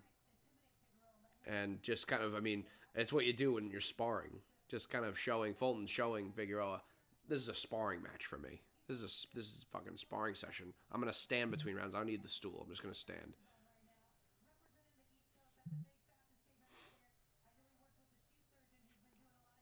Yeah, and he's got like these Timbs on as his shoes. I gotta tell you, pretty cool outfit that Fulton's got. Okay.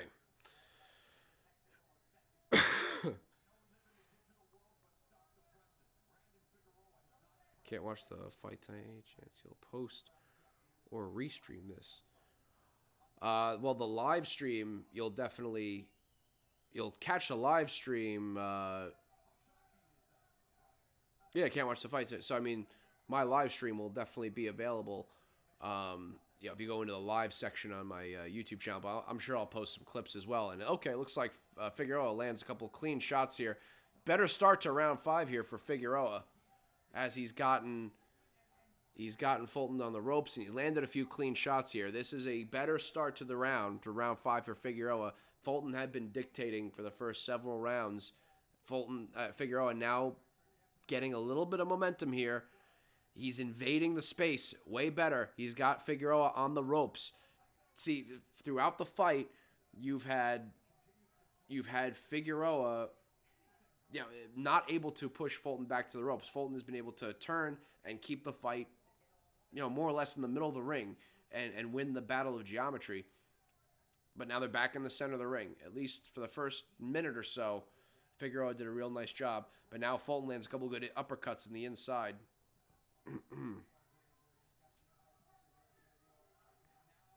Now Figueroa's got him in the corner again.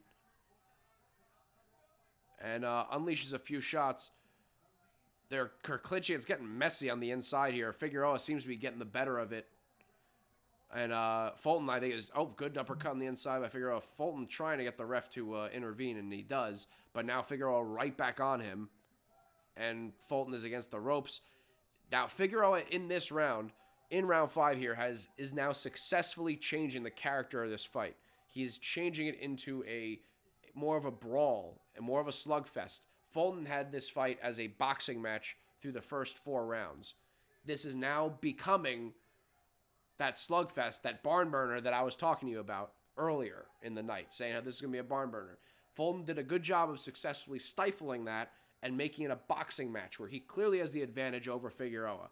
Now, what we're seeing here is far more of a slugfest, a brawl, good uppercut hook combination by Fulton there on the inside. But this fight now is looking far more like a fight that Figueroa wants it to be. And especially with the chin that Figueroa has, you know, that's what he's looking for. So, because he can take the shots. Ooh, good uppercut on the inside by Fulton. But Figueroa just keeps marching forward, has Fulton against the ropes. Another question here is Fulton's gas tank going to be able to hold up if Figueroa is able to keep this pressure on Fulton? Okay, end of the round.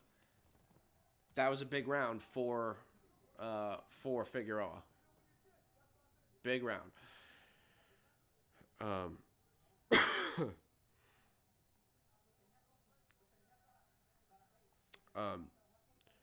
So yeah, I'm not sure what you mean exactly by restream, Lily and mainframe. You know, the stream itself is going to be available in my live tab, where you see my other streams. And like I said, I'll probably post some clips if there's anything that stands out from the stream tonight. Maybe the moment that my voice just gives out, that might be a clip. But we'll see. Wow. Okay, that was a big round. Big round for Figueroa. Now, this is a huge moment. Can Fulton reestablish some sort of order? Now, Figueroa, they're both exchanging here in the center of the ring. And Figueroa is not taking no for an answer. He just is staying in Fulton's grill. And uppercut. Oh, good clean uppercut by Figueroa. This is okay. Can Fulton change the character? Right now, it's still... Oh, sorry, can Fulton change the character? Figueroa is keeping this as a slugfest, as a brawl right now in the first 30 seconds here of round 6. It's going to be hard. I mean, we'll see if Fulton can reestablish order. What he's going to have to do is he's going to have to probably hurt Figueroa somehow. It's going to be difficult to hurt him to the chin. If Fulton can land a good body shot, that, I think, would be the way to potentially try and reestablish order. Hazard has given every round so far to Fulton. I would agree with that for the most part, except for the last round. I think the last round, you could potentially give that round to Figueroa. Although Fulton did land some good clean shots, but the character of that round definitely favored Figueroa. But, you know, I don't know. I have to rewatch it, but that's the only thing that sticks out to me. But Fulton definitely won the first bunch of rounds. But 5th round, something changed. And the fight is far more of a slugfest now. We're just seeing them both on the inside here. Figueroa. Oh, referee stops them. Giving them a warning of some kind. I'm not sure why, but okay. Now we're back to action.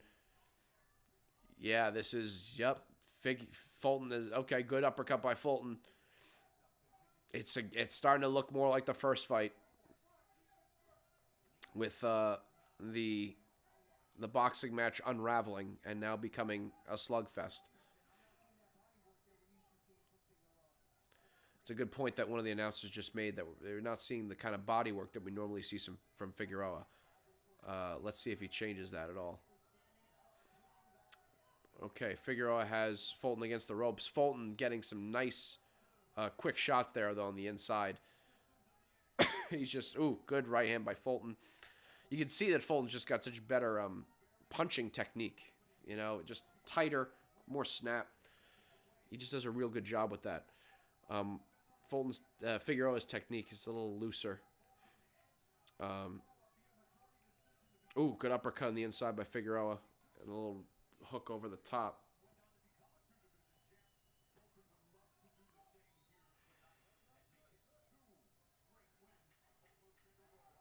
All right, 10 seconds left. Let's see. Referee breaks him up again. Why is he... Okay. All right, end of that round. So...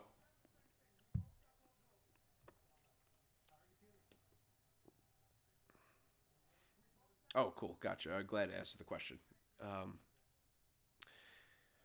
So that was interesting. I mean, the the character of that round, like the character of the fight right now, is the way Figueroa would want it. However, it's tough. You can make the argument that Fulton did the better work, even though Figueroa was pressuring him and had him against the ropes and whatnot. Fulton landed some good, clean shots, a lot of good, clean shots, and perhaps did the better work, even though Figueroa was the better ring general.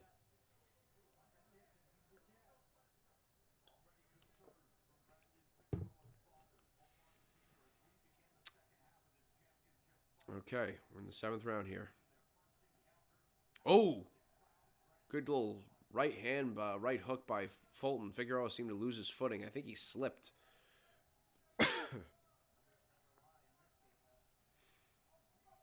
Ooh. Okay, Figueroa came in. Fulton landed a nice little uppercut on the inside as Figueroa made his way in.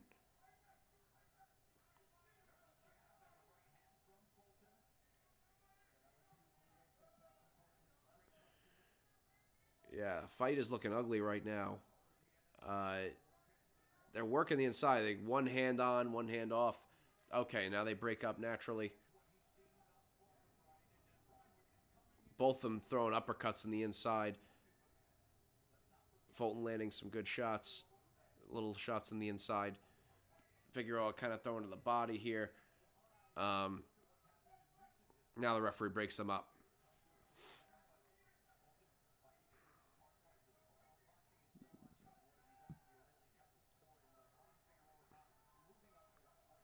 Figueroa throws this one hand overhand right and then tries the uppercut, tries the left hook to the body.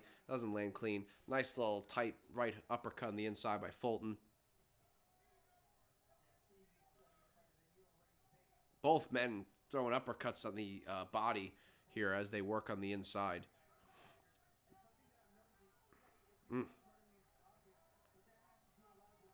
God, not an easy night for either guy. Okay, both exchanging here on the inside. The referee's going to break them up. Yeah, it's definitely messy.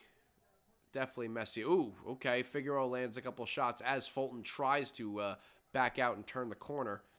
And now they're both on the inside.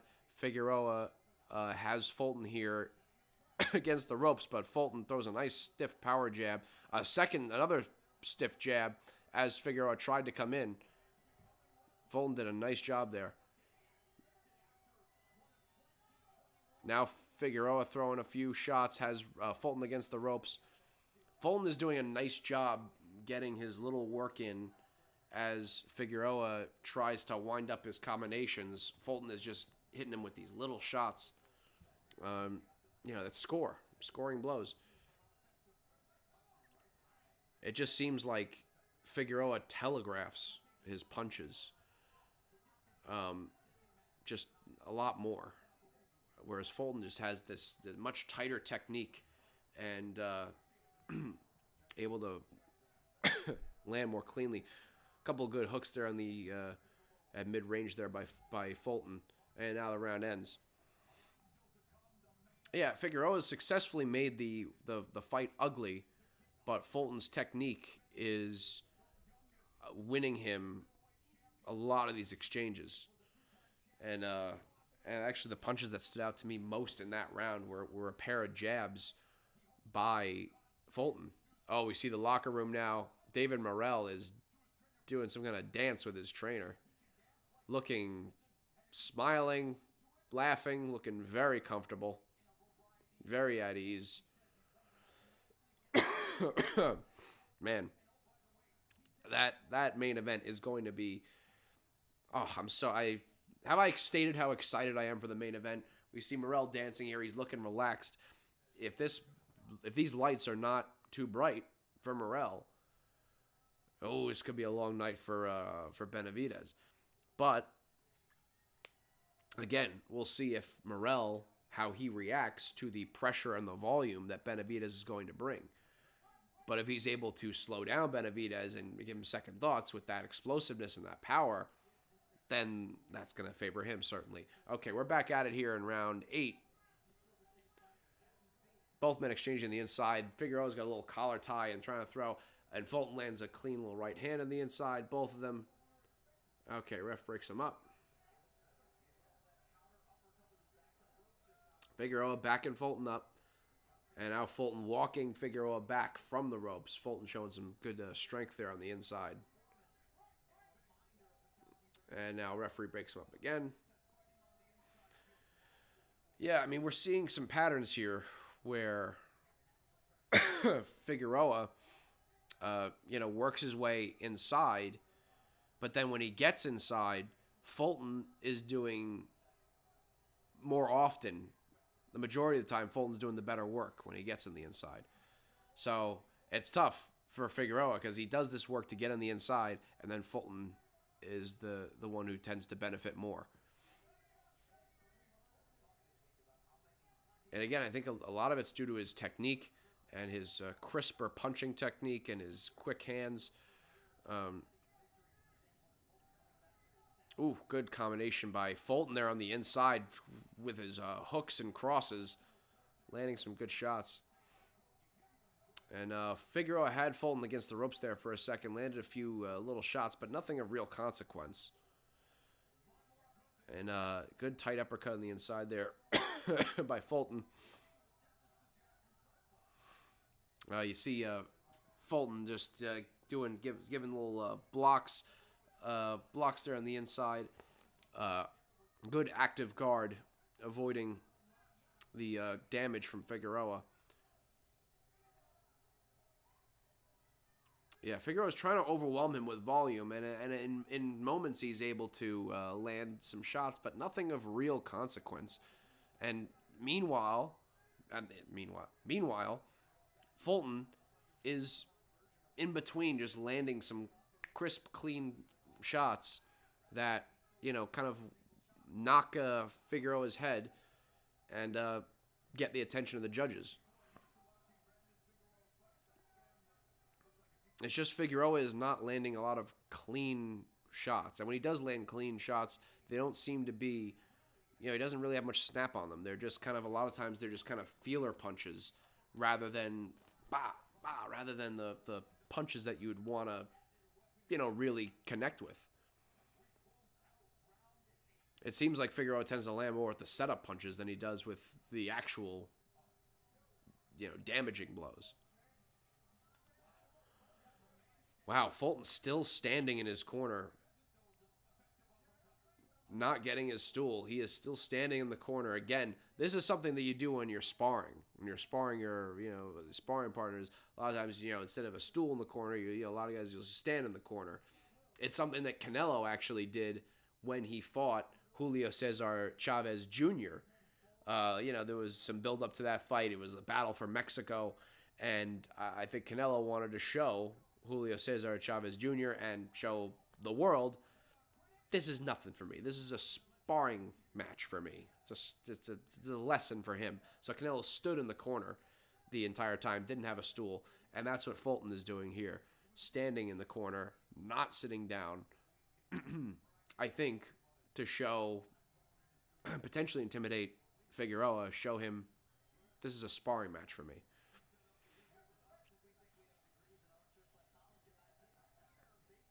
Ooh, okay. Both men exchanging jabs here. And, okay, good little right hook there by Figueroa. Man, another really low shot by Figueroa that lands, on the leg there. Referee, I don't think he's warned him once about this.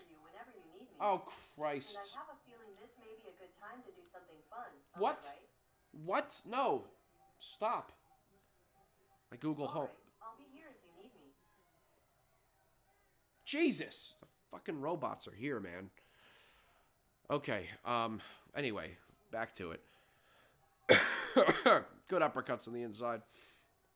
Good little cross there by Figueroa. Figueroa's got Fulton against the ropes here. But again, can he do some good work?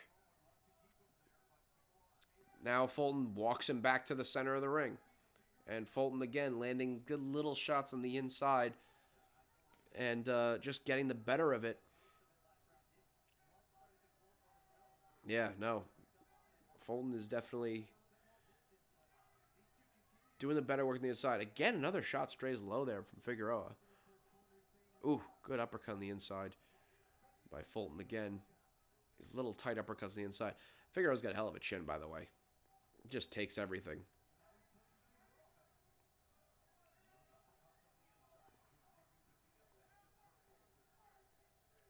Yep, the announcer just said those uppercuts on the inside could continue to be effective for Fulton. That's right.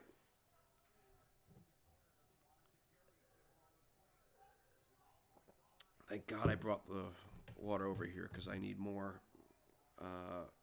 My throat. Holy Christ. Okay. You see here on the inside, Figueroa kind of put his arm up to try and blind Fulton. He's got to try something. He's got to do something. I mean, as Fulton's hands are on the inside, I'm curious if Figueroa is going to try maybe some guard destruction tactics. You know, peel the guard a little bit to land some shots. Like, you know, Lomachenko did a really nice job doing this, where, you know, he would, you know, take his glove under to lift the elbow and then throw a shot on the inside, or, you know, pull down the glove quickly and land the hook on the inside. I mean, you got to be really quick to pull that off against a pro boxer. But I feel like Figueroa's got to do something because he's not doing the better work here, at least to my eye. He's unloading volume. He's unloading some volume, but it's not landing clean. He's not landing clean shots. I mean, hey, yeah, there's some judges who really just go by volume or whatever, but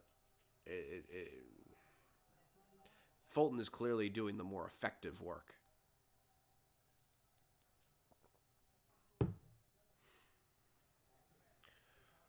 Whew.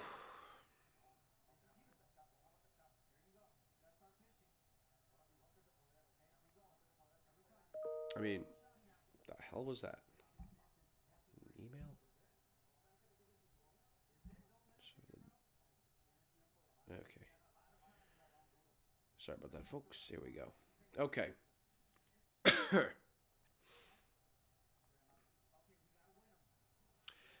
I mean, look, what are we at? Around 9 here? I think Figueroa is going to have to... He's going to have to knock him down. He's going to have to do something. Yeah, well, no, we're around 10 here. Okay. Round 10, they're both threw a few punches on the inside there. Yeah, Figueroa closing the distance. Got Fulton against the ropes. Fulton doing a nice job. Good jab. Another good jab by Fulton. Ooh, Fulton with a nice little short overhand right as Figueroa was coming in. Landed clean. Figueroa took it just fine, but again, good scoring shot. Ooh, Figueroa on the inside, unloading some shots. Yeah, he's trying to collar tie and throw with the other hand, and not... Oh, wow. So, Figueroa just... Whoa, with an uppercut that just... but Fulton had pushed him back a little bit, so he missed it. But big swing. Okay, referee breaks him up.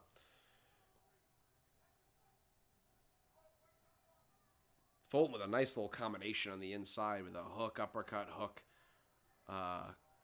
Yeah, good clean combination. Fulton clearly just landing the better combinations, the cleaner shots. Even though Figueroa has successfully made this fight, you know, an ugly fight, whereas in the first few rounds, Fulton had it as more of a boxing match where he was just, you know, controlling distance and beating Figueroa that way. But his skill is enough that even if Figueroa is able to get him against the ropes, Fulton's able to do the better work. And props to Fulton, because I mean he is, he's 30, which is, not generally speaking, boxing, it's not old, but at featherweight in the lighter weight classes, 30, you're getting it's getting a little dicey. Starting to get a little dicey when you get the lighter weights. So props to Fulton. He's doing a nice job. Ooh, good little uppercuts in the inside. Good tight uppercut by Fulton. Figueroa landed a few as well. Yeah, Figueroa's got Fulton against the ropes. He's leaning on him, and now Fulton pushes his way off, and now they're both in the center of the ring exchanging punches. Figueroa now pushes Fulton back to the ropes again, unleashing some shots. Referee breaks him up. And Fulton throwing some blows to the body. Figueroa again backs him up to the ropes, launching some punches. And that's the end of the round. Yeah, it's I think Figueroa needs, he's got to get a spectacular finish if he wants to win this fight. Fulton's just not outworking him, he's outboxing him. Even in a messy fight, he's doing a better job of mitigating the incoming damage, catching shots on his guard, not letting Figueroa land cleanly, and also punching in between Figueroa's punches. So, excellent stuff by Fulton.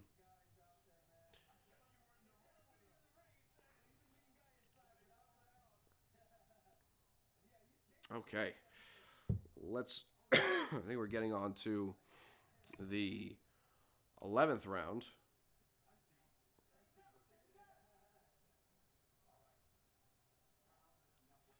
Yep, here we go. 11th round. Let's get it. Championship rounds, people. All right, Figueroa, you got to make something happen. You got to make something big happen.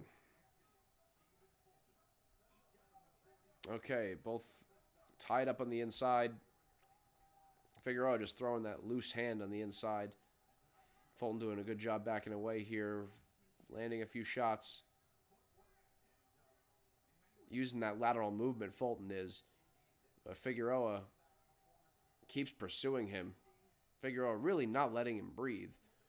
It's really one of the... Oh, good uppercut there on the inside by Figueroa. One of the most impressive things for me here is...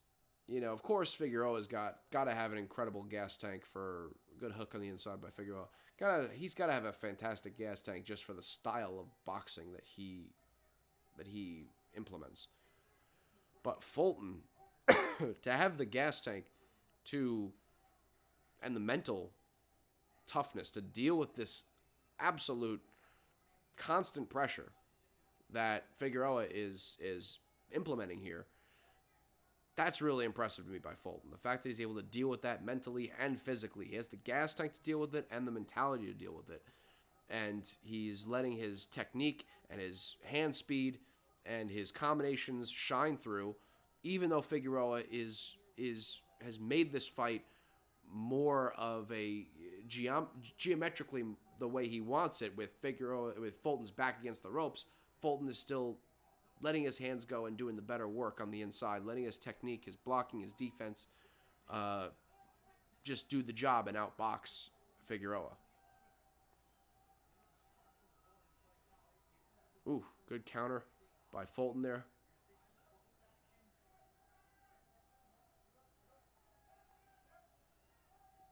Excellent stuff.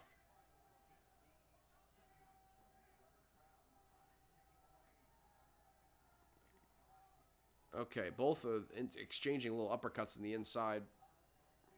Ooh, good little left-right uppercut there by Fulton on the inside.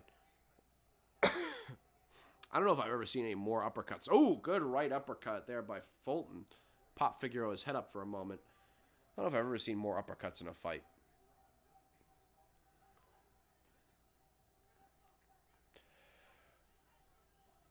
Ooh, good little shoe shine to the body, and then a hook up top by Fulton there. Figueroa pushing Fulton back. landing some little shots here on the inside, Figueroa is. And keeps pursuing Fulton. Fulton now pushing Figueroa back into the center of the ring. That's the end of the round. They're showing us a shot of Benavidez, who seems to be doing some deep breathing. Deep breathing. He may, I don't know. He doesn't look that comfortable. I mean, I see Morrell here standing up. Morrell looking very relaxed. Benavidez doing some deep breathing. That, maybe that's just, that's how he relaxes. But the look in his face is not terribly relaxed as he was doing that. Morrell looking very relaxed. So anyway, that's just the optics of what they just showed us here, peeking back into their dressing rooms. Interesting. We'll see. All right, we're here in the 12th and final round. Both men meet in the center. And here we go. Ooh, good little counter right there by Fulton. They're both tied up. Referee breaks them up. Fulton tries a check hook, doesn't land it. Good little 1-1-2 by Fulton. Okay, Figueroa muscles his way in, lands a couple hooks to the body. A little uppercut on the inside there as the referee breaks him up. Figueroa lands. Figueroa now with a right hook to the body.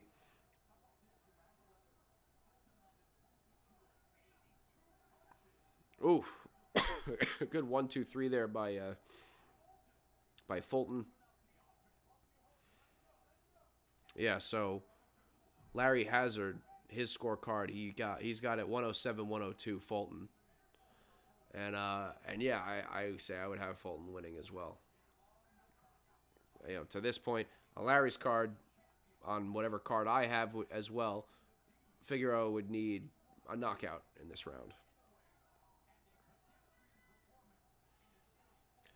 And we've got only a minute and 40 seconds left, and now Fulton has actually pushed Figueroa back to the ropes, and now Figueroa has actually turned him around. Good job there using his body. Figueroa has backed Fulton into the corner, but Fulton able to land. Fulton using his lateral movement. Fulton actually standing southpaw now. And lands a little 1-2 there on the inside. Ooh, good little body shot by Fulton. Another good right hand to the body by Fulton as they're tied up. Fulton is, he's giving him a lesson here. So this is. Fulton landed a good little cross as he was backing up. Good little 1-2 he lands as well. Another 1-2. Figueroa did land a good cross there as he was coming in.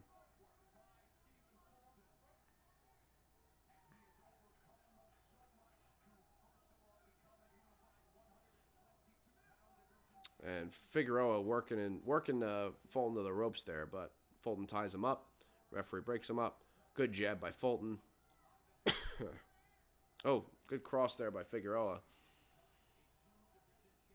Good jab by Figueroa. Good little uppercut by Fulton. I mean, I think you could give this round to Figueroa so far. We're at the end of the round here. They're both tied up. And that's the end of the fight. You could maybe give Figueroa that last round, but I think Fulton won the fight. Fulton stands on the corner there. Yeah, I think you got to give that fight to Fulton.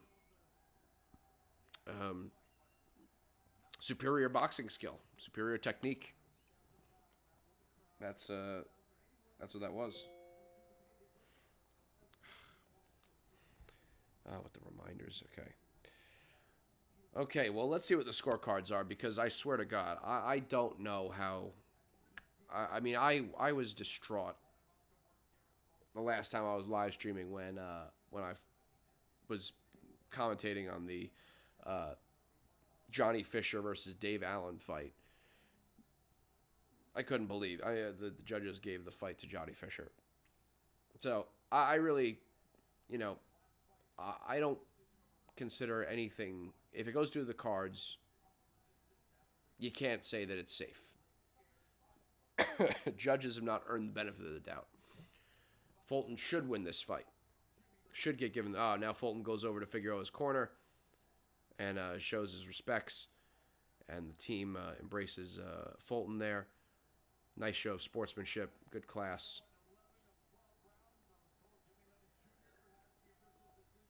All right. Jimmy Lennon has the decision. Let's see what the judges say.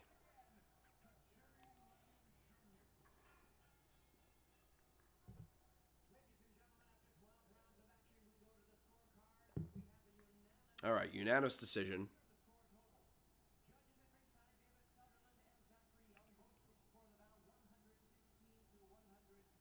$116, $112 for two scorecards. $117, $111. Stephen Fulton gets the decision. Unanimous. $116, $112 on two cards. $117, $111 on one card. That's about as right as... That sounds very right. Sounds like a really good scorecards. And good. Glad. All right. Excellent. All right. That's three of the 3 or 4 fights in the books. Either way, whatever. We got the main event coming up next. David Benavidez versus David Morrell for Benavidez's interim WBC title and Morrell's WBA regular title. Jesus. Don't really care about... Christ. Don't really care about that.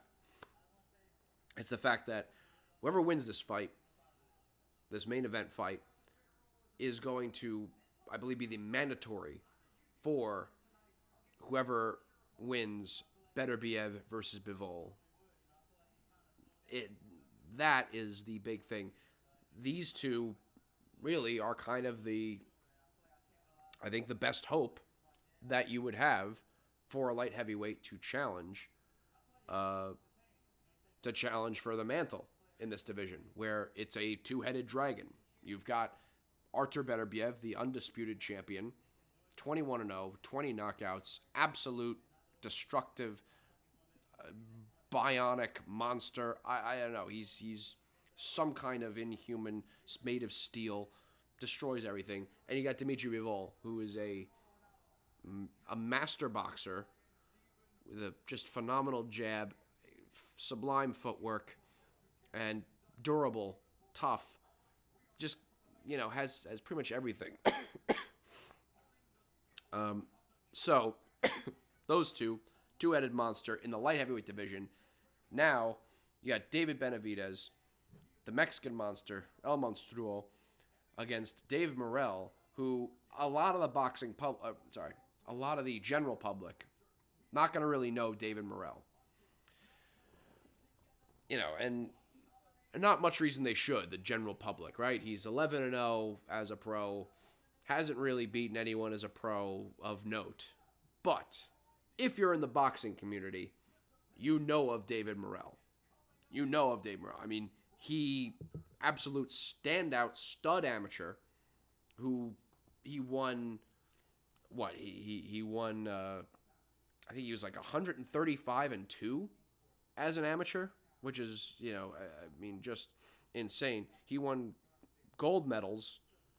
He won gold medals at the 2016 Youth World Championships.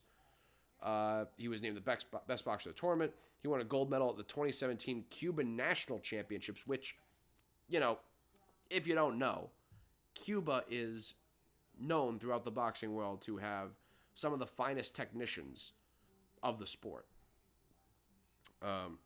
So he won the Cuban National Championships in 2017, and then he won the 2018 India Open International Boxing Tournament. I think that was for 19 and under. But yeah, Morrell, absolute stud of an amateur. and 11-0 with 9 knockouts as a pro. Hasn't fought anyone as of real note yet as a pro, but we can see the talent. We can see the explosiveness, the athleticism, the craft that he has. And he's a southpaw, which always helps. But on the other side of the coin, you've got David Benavidez, who is no cakewalk. The man is 29-0 with 24 knockouts. And, he has beaten, he's far more established as a pro, where he has beaten the likes of, Caleb Plant. He destroyed David Lemieux. But most impressively, he pretty easily stopped Demetrius Andrade. And he beat, in his light heavyweight debut, Alexander Gvozdyk, who is a former light heavyweight champion who had only lost to Artur Beterbiev. Gvozdyk, really excellent boxer who was the one who stopped the reign of Adonis Superman Stevenson, who was the long-reigning light heavyweight champion, and just had a destructive left hand. Adonis Stevenson did, and Gvozdyk just picked him apart, beat him down, and it's actually kind of tragic because it was that fight, Gvozdyk's beating, really messed up Stevenson and put him in a coma, and he just hasn't been the same since. So, anyway, that was Gvozdyk, and took a couple of years off after he lost to Beterbiev, and then he had a couple comeback fights late, in recent years, and then Benavidez fought him in his debut at light heavyweight, and won a decision, but looked pretty good. Looked a little gassed in moments, but overall, I thought it was a good, solid debut at light heavyweight against a boxer who, was not giving up the size advantage. Gvozdyk's, solidly built, big guy, and Morrell, pretty big guy. I mean, got a kind of crazy reach, at least from what I've seen. I've seen 78.5-inch reach. That's what I've seen on different sites. I've also seen 77, but either way, long reach for his height, and he just built solid. Muscle bound, but not crazy muscle bound, but very athletic, explosive, crafty, skilled, has moxie. Grew up, fighting apparently on the streets of Cuba, getting in street fights and whatnot, fighting in makeshift boxing rings. Dude's a dog. All right, Benavidez now, we see him warming up there in his dressing room. And by the way, I really like Benavidez. I think he's underrated as a technician. I think he's got better defense than a lot of people give him credit for. He does a nice job of mitigating damage. He uses the high guard a lot, relies on the high guard quite a bit, but he also does a nice job using his head movement, where he'll do some rolling and he'll pull back pretty effectively. And I even saw him, he's used the cross guard at times to mitigate damage and to pick off shots. So Benavidez, I think, has a better defense than a lot of people give him credit for. And his offense is, somewhat, it's fairly diversified. He's become a fairly good counterpuncher in certain ways, especially with his counter left hook. And he's also uses feints effectively sometimes. I remember against Andrade. Andrade was kind of covering up, kind of trying to take away the right hook from Benavidez, because Benavidez had knocked him down with the right hook, so he was covering up here, and he had his left shoulder up to, avoid, left hook like that. So Andrade was like this. Benavidez was like, okay. Benavidez feinted the right uppercut, and so, that made, Andrade react and put his arm like this to focus here. And then Benavidez, he feinted the right uppercut and then threw an arcing left hook down over Andrade's shoulder.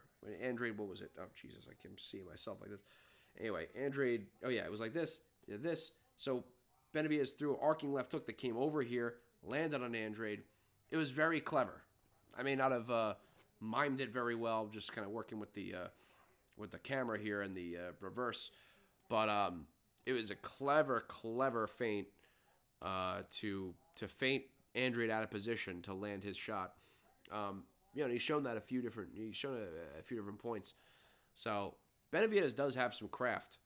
I think the biggest issue, most obvious issue that you see with Benavidez when he fights is his footwork. God, it looks bad. He'll just like crosswalk. Just in boxing you're taught to keep your feet, set like this. If you're gonna go forward, you're gonna move both your feet forward like this. Small steps, but you keep your forward. If you're going backwards, small backward. Benavidez will just like walk sometimes, like he's in, I don't know, like he's going to grab a soda or something. He's just walking. That's bad because a boxer can just go and attack you at that point, catch you off guard. Your base is not under you, so you don't have a strong base. You can get driven back or even potentially knocked down since you don't have your balance. Morrell could potentially set some lateral traps by moving laterally and forcing Benavidez to follow him. And if Benavidez kind of does that walk, Morrell can time him, come forward as Benavidez is just kind of lackadaisically moving to catch Benavidez off guard.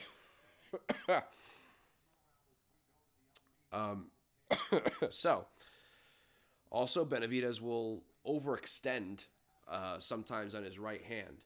However, Morrell does that too. Okay, this says Morrell's reach is 77 inches. I saw 78.5 on various sources. This says 77. That seems more believable.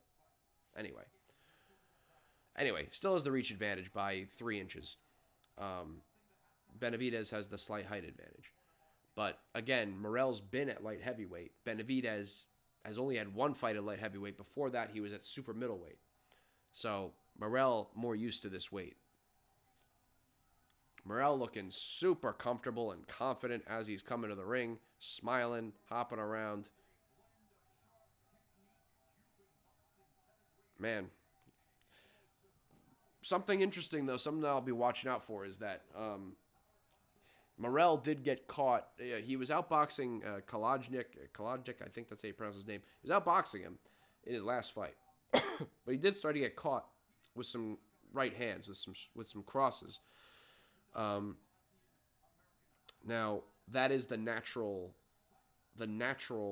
counter to the southpaw is, for an orthodox fighter, if you're fighting a southpaw, your cross, your straight right is going to be a lot of times your best weapon against them because just how the angles work, your straight right is lined up with your opponent. It's just more lined up that way. The jab is tougher because both your hands are kind of, they're in each other's lane. However, sometimes boxers will just not, if they're fighting an orthodox fighting a southpaw, they won't throw their jab or they won't throw it as much. And it's kind of a mistake, I think. I think you do want to still use your jab, but it's just you got to engage in that lead hand battle, that fencing battle with the lead hand, and you want to get your hand on top of their hand in that battle. So we'll see, if Benavidez decides to really try and use his jab or if he relies more on his lead cross. We'll see. But Benavidez now coming to the ring, pumping his fist, smiling.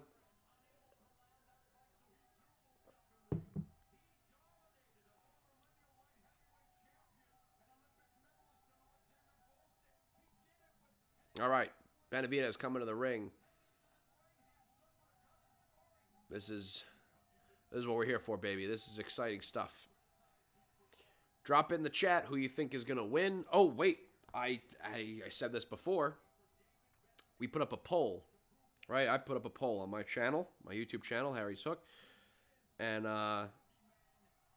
the other day to see who the people think will win. David Benavidez versus David Morrell. Who do you have winning and how? I gave the options of Benavidez via decision, Benavidez via KO or TKO, Morrell via decision, or Morrell via KO or TKO. So we've got what? We've got 275 votes. Would have gotten more if I posted it a few days earlier, but I only posted it yesterday. But anyway, 275 votes. The results are 26% voted for Benavidez via decision. 41% voted for Benavidez via KO or TKO. 14% voted for Morrell via decision.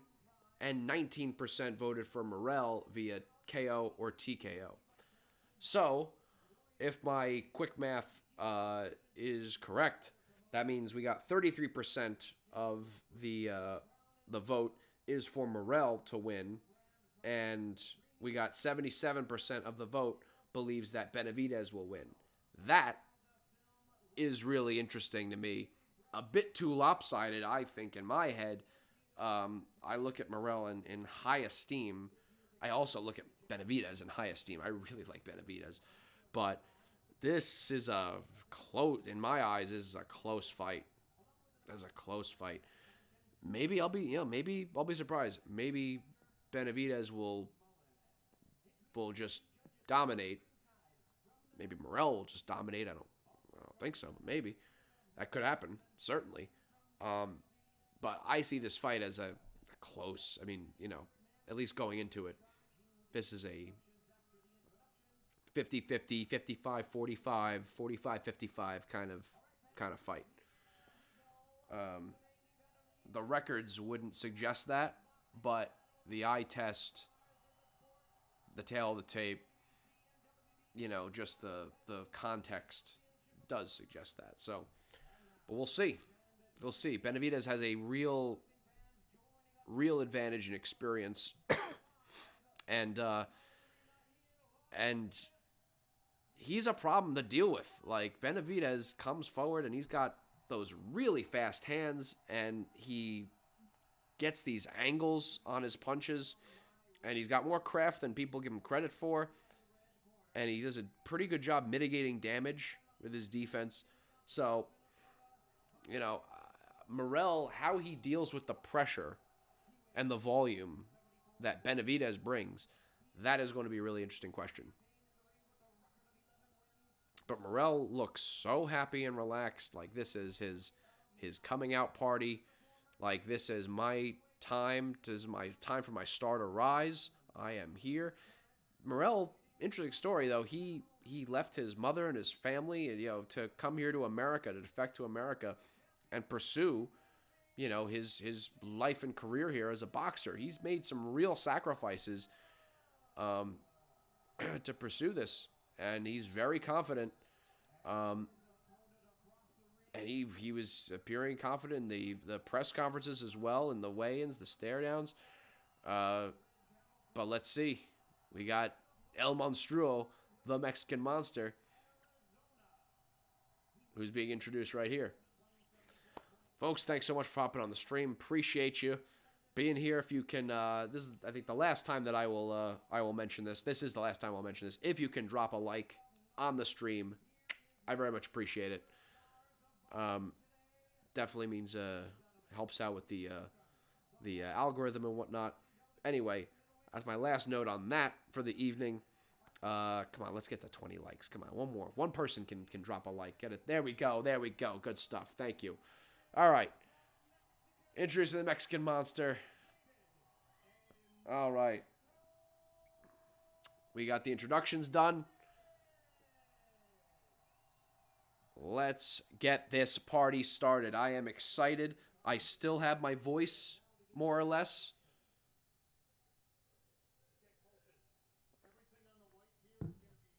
Oh, man. Ears bother me.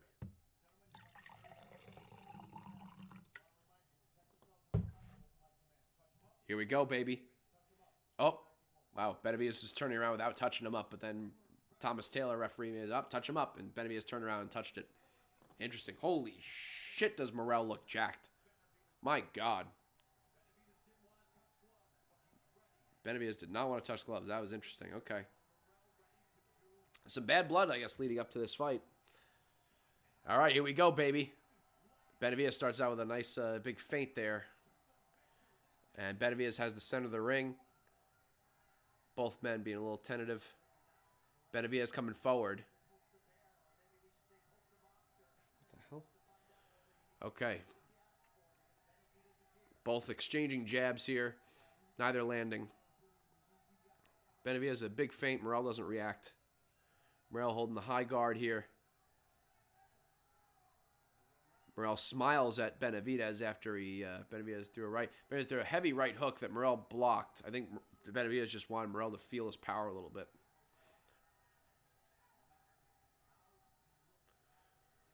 Oof, Morrell is quick. Little jabs. Nothing of significance has landed yet in the first 55 seconds. Both men just kind of feeling it out. Benavidez a little left hook to the body. Morrell kind of shifting and moving over, showing his fleet-footedness. Fleet-footedness, not flat-footedness. Fleetness of foot. Anyway, okay. Ooh, a little right hand that partially blocked by Morrell.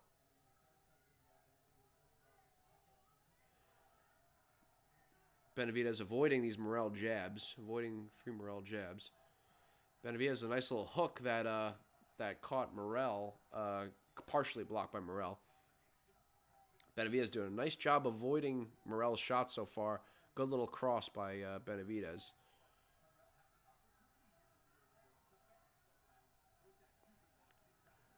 Oof. Benavidez tried to peel away part of Morrell's guard to land a shot, but Morrell did not let it happen. Morrell throwing a combination here, but Benavidez catches all of them on his guard.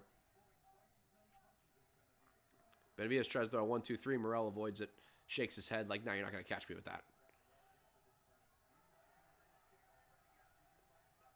Ooh, Benavidez, Morrell showing a nice little upper body movement. But Benavidez throwing punches, landing on Morrell's guard, but showing Morrell that he's got to deal with this volume. Good little right hook to the body by Benavidez. Benavidez, nice little right hook, right uppercut, left hook to the body. Benavidez throwing right hooks in a row. Landed a few of them on Morrell. Morrell shakes his head, but Benavidez landed. And Benavidez doing a nice job avoiding the shots so far that Morrell has thrown. Ooh, Morrell doubles up on the lead hook, but Benavidez blocks it. Okay, now Morrell throws a few shots. He lands something clean, but nothing that really bothers Benavidez much. Ooh, that was a good round 1 for Benavidez. Okay. I think that Morrell may be a little surprised by, how decent of a boxer Benavidez really is. Benavidez was able to land a few shots there, but let's see. Maybe Morrell's playing a little possum. But I'd give that first round to Benavidez. Something's with my ear.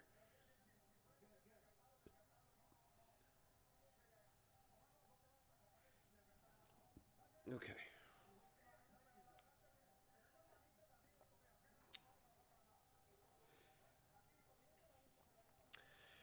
Oof, okay. There was one moment in that round where Benavidez threw several right hooks in a row here. Oh, okay. He did. So Benavidez, he used his lead hand a couple times, peeled down Morrell's guard. He tried to do that, and Morrell caught him one time. Morrell avoided it, but Benavidez a couple times peeled down Morrell's guard and landed 2 right hooks around that peeled guard. Really crafty, clever stuff by Benavidez that Morrell is like, hey, he didn't do that shit in the amateurs.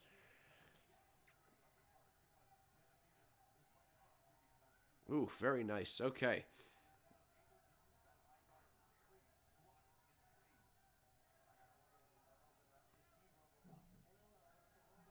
Okay, Benavidez has got Morrell backed up to the ropes. Morrell fights his way off the ropes. Morrell is trying to stick a hard jab. Oh, good lead cross by Morrell. Lands clean on Benavidez. That was the first real clean, significant shot that I've seen Morrell land. Ooh, good right hook that partially lands by Benavidez. So champions do, man. You get hit, you hit him back.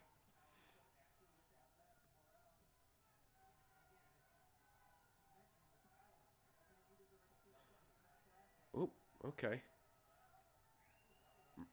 Morrell throws a little combination there, but nothing lands. Benavidez tries to land a left hook to the body. Morrell backs away.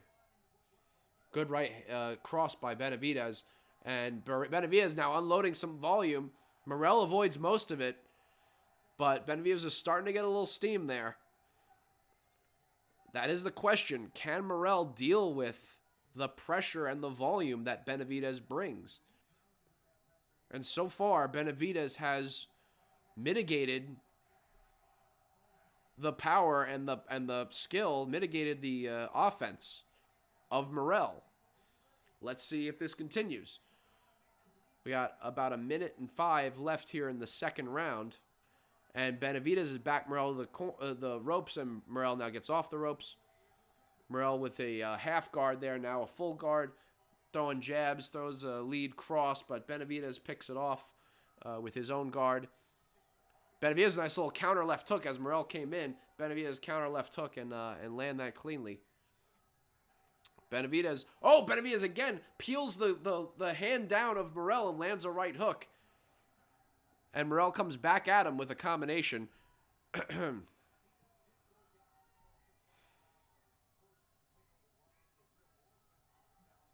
Now we're in a bit of a jabbing battle here for the last stanza. For the last 30 seconds. That was... okay, lead cross by Benavidez. Partially lands. And a little jab. Benavidez threw a jab and Morrell countered it. It was a mid-range jab that Morrell countered. Ooh, okay, exchanging there on the inside. Morrell gets the better of this exchange here and looks to the crowd and kind of shrugs.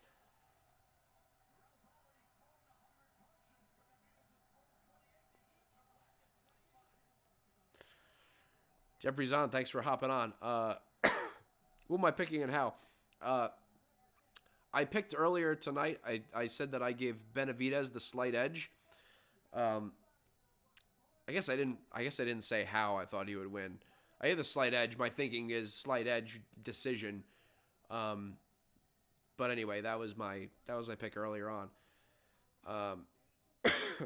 Man, another good round for Benavidez. The end of that round, Morrell had a nice moment there, where he just he got into a flow and avoided Benavidez's shots and landed a nice counter. Ooh, yeah, good lead cross. They're showing a replay. Good lead cross by Morrell that landed on Benavidez. And then Benavidez again peeled the guard of Morrell and with a right hook. Oh, good stuff. All right, here we go, round 3.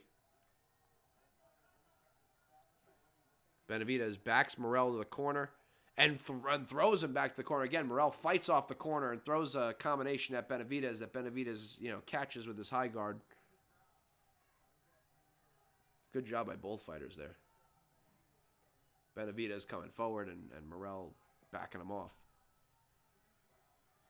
Okay, right cross to the body by Benavidez. Both men high guard on the inside. Again, Benavidez a little bit peeled the guard and with a right hook. Didn't land it as heavy. And now Morrell comes forward and throws a combination. Lands on Benavidez. Benavidez comes off the ropes now. Oh, Benavidez with a sharp little hook on the inside. And Morrell lands on the inside as well. And some showmanship here. We see Morrell look to the crowd and do like a little smile to the crowd.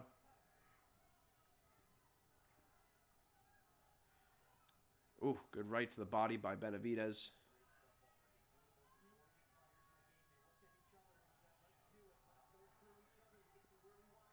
Man, great stuff by both these guys. Okay, a little bit of posing and showboating. Benavidez throwing a couple straights, nothing landing. Now Morrell coming forward. Morrell lands a little cross there.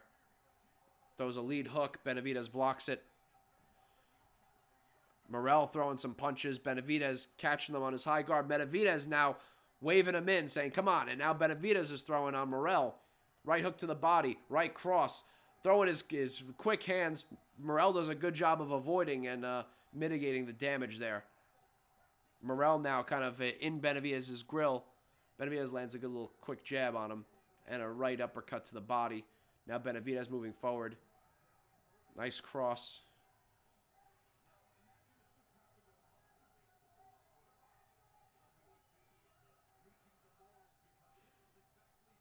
Yeah, okay. Morrell keeps changing his guard. Lead cross doesn't land. Morrell showing a high guard, trying to bait Benavidez. Benavidez not taking the bait. Morrell coming forward, throwing some shots. Benavidez catching him on his guard.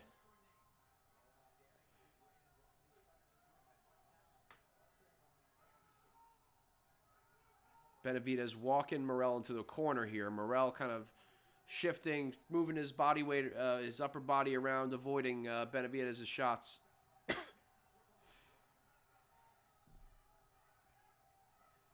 Little right hook to the body by Benavidez, and that's the end of the round. Whew.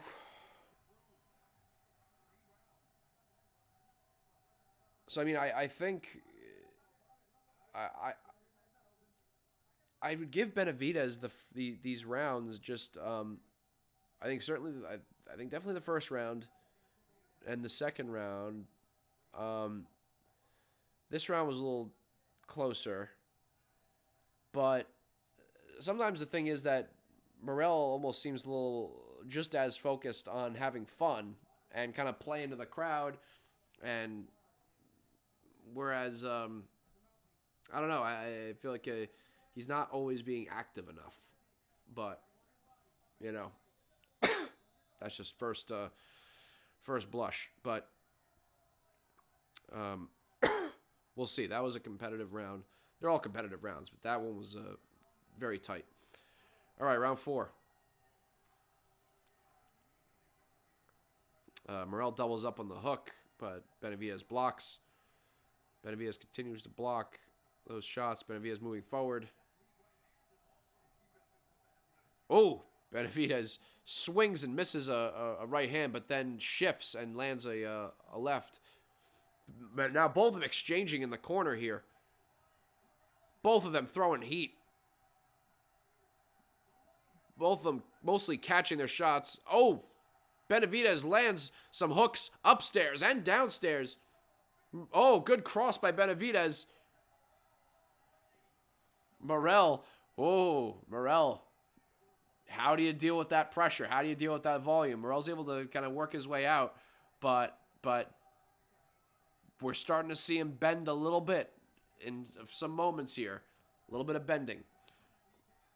Morrell now coming forward. A little jab downstairs.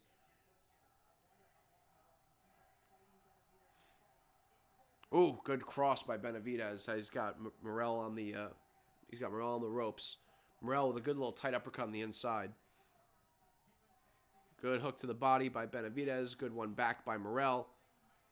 Benavidez throwing some shots, uppercuts, hooks. Benavidez, Morrell throws back, but now Benavidez back at it. Morrell throws hook to the body. They both exchange hooks upstairs.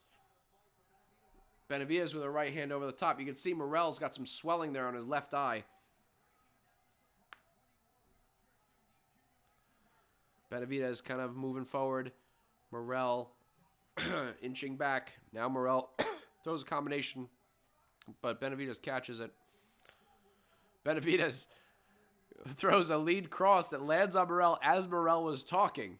Morrell was saying something, and Benavidez just catches him with a lead cross, and then Benavidez says something back to him, like, oh yeah, what were you saying? Morrell tries to land a lead hook, but Benavidez pulled back. The thing is, Morrell looks prettier in there, but Benavidez looks more effective. Ooh, Benavidez just threw a heavy hook, and Morrell landed something as Benavidez was coming in. I don't know who got the worst of it. But now Benavidez is turned around in the corner and lands a good left hook. But Morrell, I think has Benavidez hurt. Benavidez is definitely hurt right now. Morrell is swinging. Benavidez swinging back. Both of them swinging some punches, but Benavidez got caught as he was coming in by Morrell. Now Benavidez is throwing back on Morrell, and that's the end of the round. Holy shit. Oh my God. Oh, this is what we're here for. Okay. Alfonso, I can't show the fight, or else YouTube is gonna just absolutely destroy me. I do the commentary, but you show the fight, and you're gonna get, I get struck, I get banned, whatever the hell happens. Oh my God. Benavidez, I mean, he got caught coming in. There's your replay right here. So yeah, Benavidez landed a beautiful cross here, but let's see. That's not the shot I'm looking for. Good uppercuts there shown by Benavidez was landing. Benavidez lands a great shot. Okay, here, Benavidez coming inside.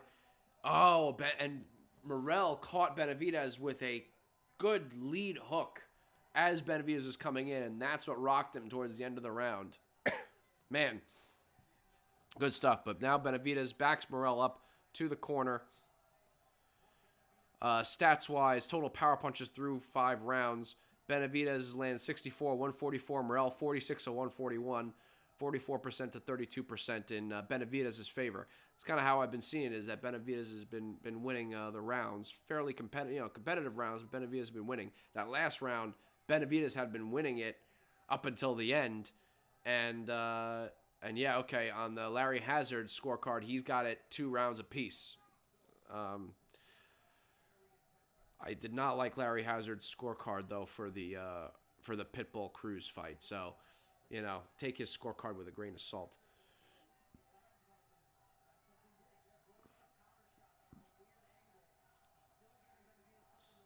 All right, Benavidez walking forward. This is what we're here for, man. The fact that Morrell caught him with that lead hook. Now, can Benavidez avoid getting caught with that kind of shot again? But Benavidez was gaining some steam before that happened. In that round, Benavidez working his way inside. Morrell ties him up. Okay, ref breaks him up. Now they're head-to-head here. Benavidez throws a shot to the body. They're tied up again. Referee warns Morrell about using his head. Benavidez throws a couple jabs, lands a clean one. Good clean jab by Benavidez. Another clean jab by Benavidez. Benavidez just kind of popping off straight shots here as Morrell is actually moving forward. Morrell moving forward. Morrell big feint. And now Morrell is swinging on Benavidez. Benavidez catching on the guard. Benavidez caught Morrell with a nice little counter hook on the inside as Morrell was coming forward. Almost similar to the one that Morrell caught Benavidez with. Different angle on the shot, but it didn't really hurt Morrell the same way, but it stopped Morrell in his tracks. And now he's backed up. Benavidez is now moving forward, backing Morrell up now. Good jab by Benavidez. Morrell switches stances. Benavidez catches him with a little hook on the inside as he does that. Benavidez now has Morrell against the ropes. And, he caught him with a nice right hook. He peeled the guard back again and landed the right hook. And now good cross by Benavidez. Morrell trying to shake his head. Morrell throwing back at him. Morrell looks a little weary now. Benavidez with a good hook on the inside. Benavidez tried to swing to the body. Morrell backed out of range. Morrell with a little shoe shining combination at the end there. Nothing really landed significant from him though. Nice round from Benavidez. Good comeback round, especially after the end of the previous round where he was clearly hurt. Good bounce back round for Benavidez.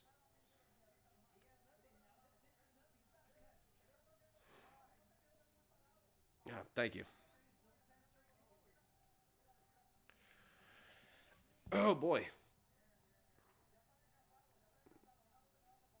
This is what we're hoping for. We're looking for competitive fight from two of the, you have the two-headed dragon in this division, and then the next level down is these guys. Two-headed dragon, better be Evan Bivol. These guys are the next level down, and we're seeing a real good competitive fight from the two of them.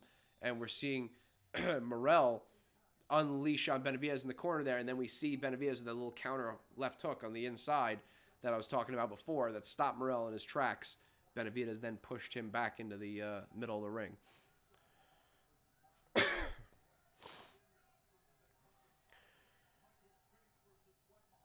Okay, Benavidez walking Morrell back to the ropes. Morrell works off the ropes. Morrell dancing around a little bit. Good little cross by Benavidez as Morrell had his hands low. Benavidez with a shot to the body. And now, yeah, Morrell puts his high guard up. When Morrell puts that high guard up, you give Benavidez a chance to start working. And it gives Morrell a chance to start working, too. Morrell loves picking apart a high guard, but so does Benavidez. Oh, good little jab by Morrell as Benavidez is coming in. But Benavidez not phased, throwing crosses to the head and to the body. The body one landed. Benavidez continues pursuing Morrell. And Benavidez just putting his weight on these shots, swinging. Not landing a lot of clean ones, but he is landing on the guard, and you feel those shots as they land. And some of them partially landing, not totally, Morrell not totally catching them. Oh, again, peeling the guard, Benavidez does, and lands a left hook. That guard destruction, those guard destruction tactics, those guard peeling tactics that Benavidez has been using, they have been effective at these different points. And he's using it again with a right hook around the guard there as he peels down the hand. It's the same thing as I said that Vasyl Lomachenko had been doing. Oh, a lead uppercut by Benavidez, a lead left uppercut. Lands cleanly, and Morrell is not throwing a punch in some time now. Okay, now Morrell throws a little counter and moves around to the outside. I'm not seeing Morrell smiling anymore. Morrell now coming forward, throwing some punches, but Benavidez blocking them. Morrell, hands low, but he's kind of like, trying to bait Benavidez, now throwing a few setup punches, then throws a big one. Benavidez avoids it. Benavidez will uppercut, and Morrell lands a good little lead hook. Morrell now putting pressure on Benavidez, and Benavidez continues to try using that those guard peeling tactics. And now Benavidez coming forward, and Morrell with a little flurry that puts Benavidez back. But now Benavidez coming forward again, using the jab this time, leading with the jab.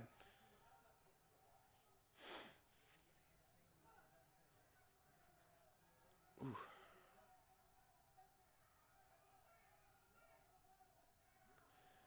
Okay, lead hook by Morrell, blocked by Benavidez. Benavidez keeps coming forward, a little cross downstairs to the body. And Morrell with a cross upstairs to Benavidez. Benavidez keeps coming forward, throwing punches. A lot of volume. Right hook lands for Benavidez. Morrell dances away. That's the end of that round. Oh, boy. Exciting stuff. Great action. This is great action. This is the kind of stuff we're looking for. Jeison, does Canelo beat these two guys? These two guys are too big for Canelo. I'm sorry. This is a light heavyweight division. Canelo is a 154-pound fighter. Well, he was 154. Started 154. Fought Mayweather 152, but that was Mayweather, draining his weight. He was 154 champion there. Came champion at 160, which was truly Canelo's best weight. That's his optimal weight. Then he moved up to 168. Became undisputed at 168, even though Canelo is not a big 168 pounder. He's on the smaller end for the 168 division. This is out at 175, light heavyweight. Ooh, they just replayed that lead uppercut by Benavidez. That was the punch of the round. And I think that won the round for Benavidez. Popped Morrell's head back and started a mini rally for Benavidez. But no, sorry, these guys too big for Canelo. The question was if Benavidez, what happens with Benavidez versus Canelo at 168? But this is at 175, too much. Okay, so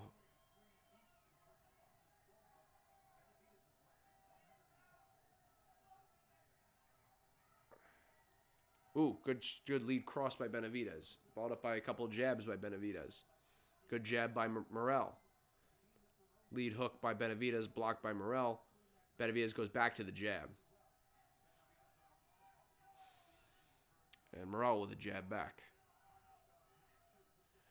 Benavidez kind of inching his way forward. Morrell comes forward and changes angles. Oh, Benavidez throws a right to the body that strayed very low. But referee doesn't say anything. They keep going. Good jabs by Benavidez. And then Morrell responds to the combo. Benavidez catches it all on his guard. Whoa, what a weird punch. Benavidez just like threw like a right that was like a downward angle, kind of almost like a weird hammer fist. Anyway, all right, back to it. Good right hook to the body by Benavidez. Right uppercut. Benavidez changing angles. Good left hook around the guard by Benavidez. Morrell comes back with a 1-2-3 plus an uppercut at the end there. But nothing landed real clean.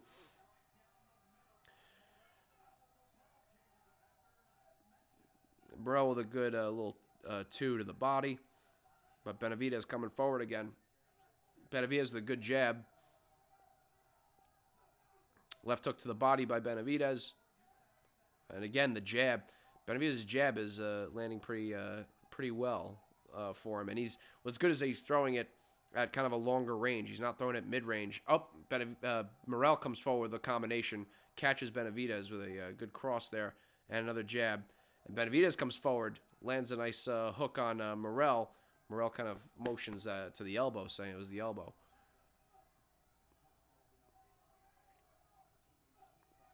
Benavidez with an uppercut. And throws a hook to the body. Good jab by Morrell. It's just the volume, the pressure. Good jab by Benavidez. It's so tough to deal with. And Morrell's doing a decent job here, but oh my God, a cross by Benavidez. The volume, hook to the body. Morrell comes back. Benavidez just walking forward again. And a jab. And a jab, but Morrell pulls back and avoids it. Benavidez's jab won him that round as far as I'm concerned. Morrell had a few moments, but Benavidez's snapping jab, I think, got him the round. I'll tell you what, like I said before, I'm not seeing Morrell smile and play to the crowd anymore. At this point, he realizes, hey, I'm in a real fight. This guy is no cakewalk. Morrell, maybe he was underestimating him a little bit. Maybe he thought he could just box circles around Benavidez. Like I said, Benavidez, I think his craft is underestimated. His defense is underestimated. And I don't think he gets the credit he deserves really in his offensive creativity. Morrell may have been one of the guys who underestimated Benavidez because he was playing to the crowd a lot, smiling and whatnot earlier in the fight. Not seeing that now.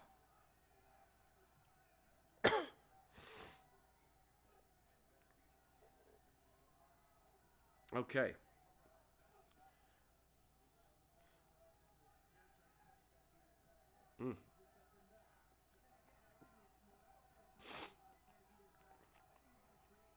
Benavidez coming forward. Morrell works out of the corner. Good jab by Morrell. Benavidez jab to the body. Benavidez tried jabbing upstairs. Morrell countered with a jab downstairs.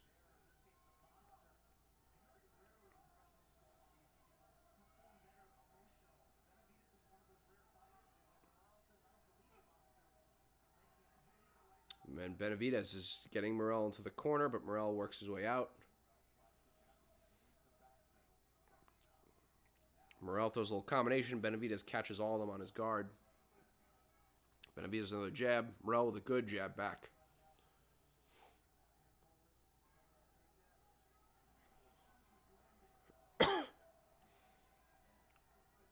Oh, good left cross by Morrell. Benavidez takes it well. Benavidez moving forward. Good jab by Morrell. Ooh, Benavidez left hook to the body. That was nice. And a right hook to the body. Morrell with a good lead hook. And a good short little left by Morrell on the inside there as he moves around. Oh, heavy left hook by Benavidez. As keeps walking forward. Morrell with a nice little combination as Benavidez comes forward. Benavidez using his forearm to kind of frame and hold Morrell's guard in place. And, oh, nice hook around the guard by Benavidez. Morrell comes back to the body. Morrell comes forward with a combination. Benavidez avoids the shots. And Benavidez goes to the body. And then across. That was actually a straight left that Benavidez threw from southpaw. And Benavidez is southpaw right now. Benavidez coming forward. Okay, now Benavidez... yeah, Benavidez is coming forward southpaw. That is strange. And a lead uppercut doesn't really land. Now Benavidez back to orthodox. Ooh, little cross there by Benavidez. Upstairs, now goes to the body, doesn't land. Benavidez has Morrell on the ropes. Pushes him back to the ropes. Morrell those counter uppercuts. Benavidez, good right hook. Another cross by Benavidez. Good counter jab by Morrell. Oof. Okay, good little counter by Morrell as Benavidez is coming in. That was a somewhat more competitive round. The round before that was clearly Benavidez. The last round was more competitive.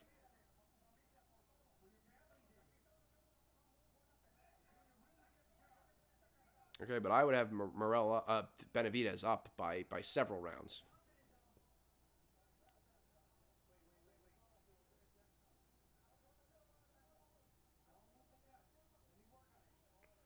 Okay.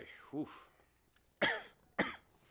All right, my voice is still here so far.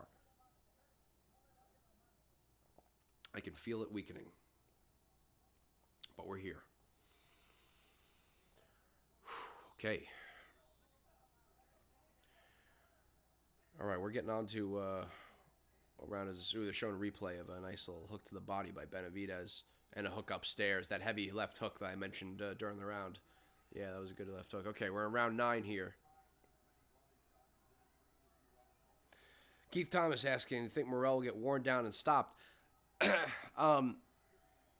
If he does, I think it would be, round 11 or, maybe the final round, round 11 or 12. But it seems like he's able to hold his own enough that I think he's gonna see the final bell. But Benavidez is making him bend. He's bending. He hasn't broken yet, but he's bending.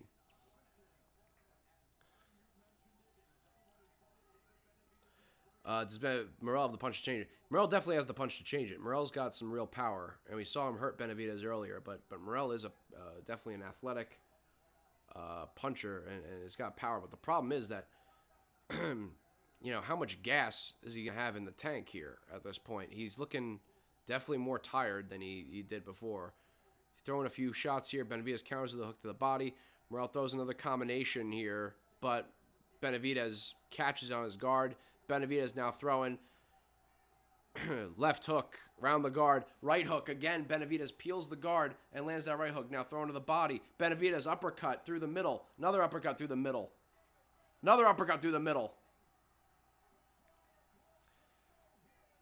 And now Morrell throws back. Morrell throwing back to Benavidez. Throws some uppercuts himself.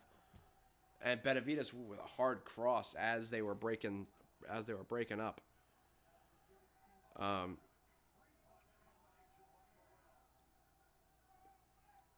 Yeah, in that moment, Benavidez having moments where it makes me think, oh boy, maybe he does get the stoppage. But then Morrell is able to to come back with something. But if one of those moments gets out of hand, then yeah, we could see, I think we'd have to see him get dropped because I think the ref's going to give him the benefit of the doubt. Ooh, body shot by Morrell, a little counter upstairs by Benavidez. Ooh, good left hook by Benavidez. Avoids Morrell's counter. Benavidez' hands now low as he comes in. Ooh. Again, Benavidez messing with Morrell's guard. But Morrell counters and now is moving forward himself.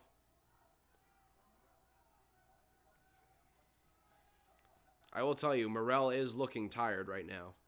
He is looking tired. I saw him just changing stances there a little bit, trying to posture, give Benavidez different looks. But really what that was I'm trying to get a little bit of a breather and make you get different looks, but I'm just trying to get a little bit of a breath.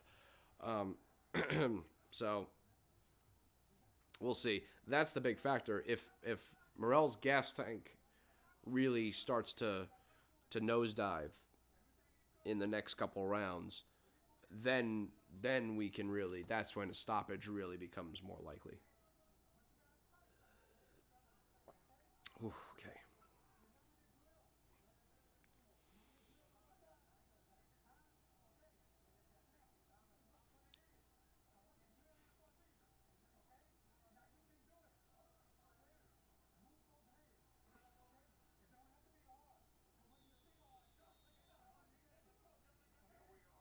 Man. Benavidez, I'm happy for Benavidez, man, so far. I mean, look, you'll see. We're round 10 here. Let's see. Okay. Sorry. Okay. Benavidez moving forward. A couple jabs up here. A little cross downstairs. Not too much. Benavidez moving forward. Tried to land a jab.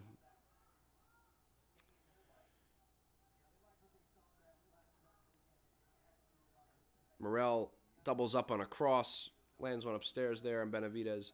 Benavidez keeps moving forward, though. Morrell throws a little combination here. Benavidez picks off most of these shots. And there's just not a lot of steam on these punches by Morrell. Morrell's got a big punch. But if he doesn't have the gas tank, then it's not going to have the sting that it normally has. Good little uppercut on the inside by Benavidez. And Benavidez with a little left hook to the body there. Good jab. Morrell not coming forward. Good little lead hook by Morrell. Benavidez inching forward. Inching forward. Morrell throws a jab. Benavidez still coming forward. Now Morrell coming forward himself. Feints, gets Benavidez to go backwards. Benavidez kind of leaps into an uppercut that Morrell blocks. A left hook that Morrell partially blocks. Ooh, a little counter there by Morrell. Landed clean on Benavidez. Benavidez with a cross to the body. Morrell, you can see Morrell's the right side of his body. You can see the red on the right side of his body from the left hooks that Benavidez has been landing. Couple jabs there by Benavidez. Good counter left hook. I mentioned Benavidez has got a nice counter left hook. He just landed one there. Morrell with a good jab. Morrell showing that high guard. Benavidez with a right hook to the body. Benavidez again peels that guard and throws a right hook upstairs and a right hook to the body there. Benavidez couple jabs. Morrell jabs back. Benavidez throws a 1-2. Morrell slips and avoids it. Morrell throws a 1-2-1. Benavidez avoids it all. Good jab. Double jab by Benavidez. Benavidez sticking his lead hand out. Morrell with a good little jab there. Morrell not coming forward. Benavidez counters with a 1-2. Benavidez doing a little shuffle, Ali shuffle there, and then comes forward with some punches. Morrell with a good counter cross. Benavidez with a 1-2. That's the end of the round, and Benavidez is doing a little dance on his feet at the end of the round. Benavidez feeling comfortable, feeling happy, I think. Benavidez is realizing, hey, I'm winning this fight. I'm beating up the star. Not the star, but I mean, yeah, the amateur star.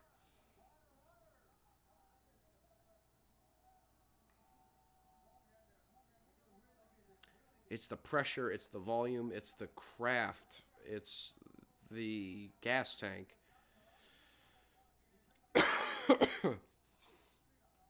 That's the thing also, is that while Morrell is explosive and has that explosive athleticism, and he's got that muscle-bound frame,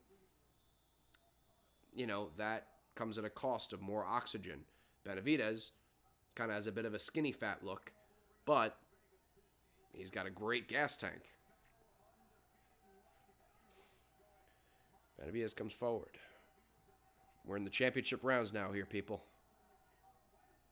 Good jab by Benavidez. Oh, counter right hook by Benavidez. Another jab.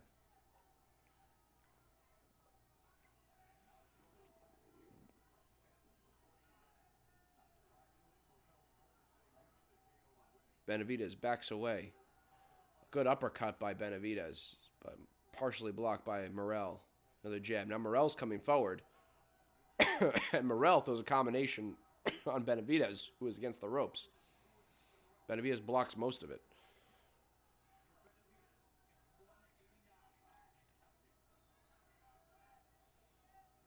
Morrell now coming forward. Morrell is the one who's coming forward. And this is something that... And now... Sorry, voice starting to give out. Okay. Now they're both in the center of the ring. Benavidez a little upper left hook to the body and a counter cross. And Benavidez now focusing a little more attention on the body. And Morrell now leaping with some shots upstairs that Benavidez is blocking. Good little uppercut on the inside by Benavidez. And, both landing some shots. Morrell landed a overhand left, but then Benavidez landed a 1-2. And Morrell with the with hooks and crosses. Benavidez catching these on his guard for the most part. But yeah, okay. Benavidez looks like he might be a little hurt, maybe. No, Benavidez is doing this. Come on, wants him to throw. Benavidez kind of puts his guard up in a weird way and is able to kind of pick off those shots. But it's a risky way to use your high guard, because you put your hands forward like this, you can get around that pretty easily.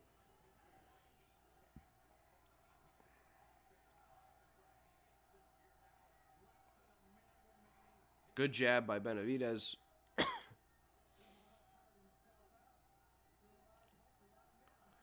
Now Morrell comes forward with a couple of crosses as he shifts forward. Morrell shifting forward and throwing.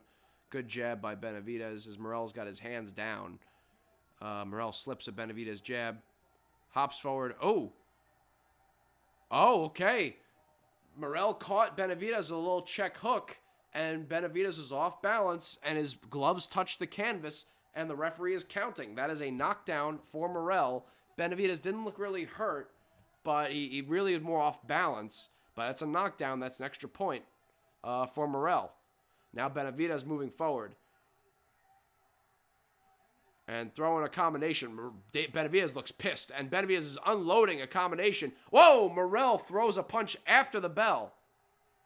And the ref is pissed.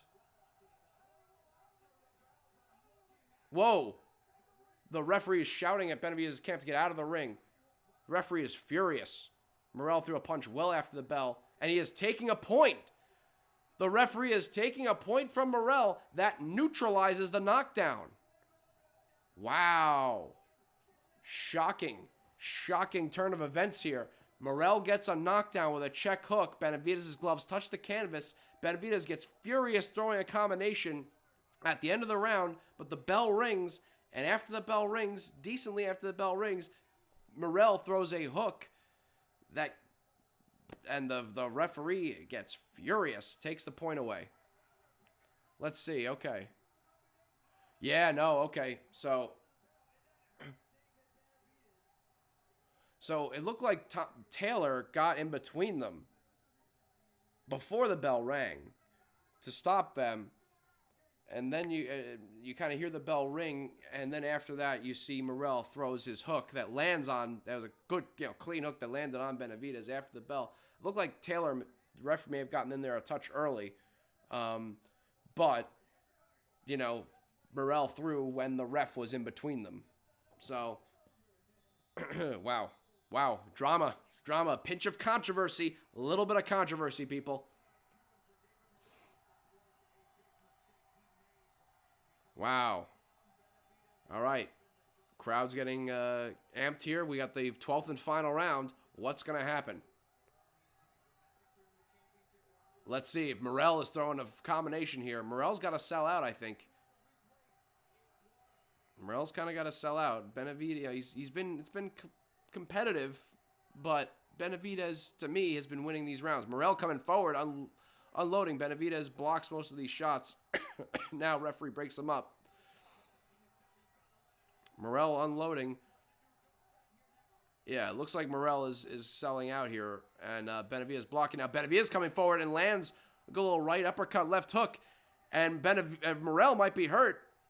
Benavidez coming forward. Morrell shakes his head and throws a combination back.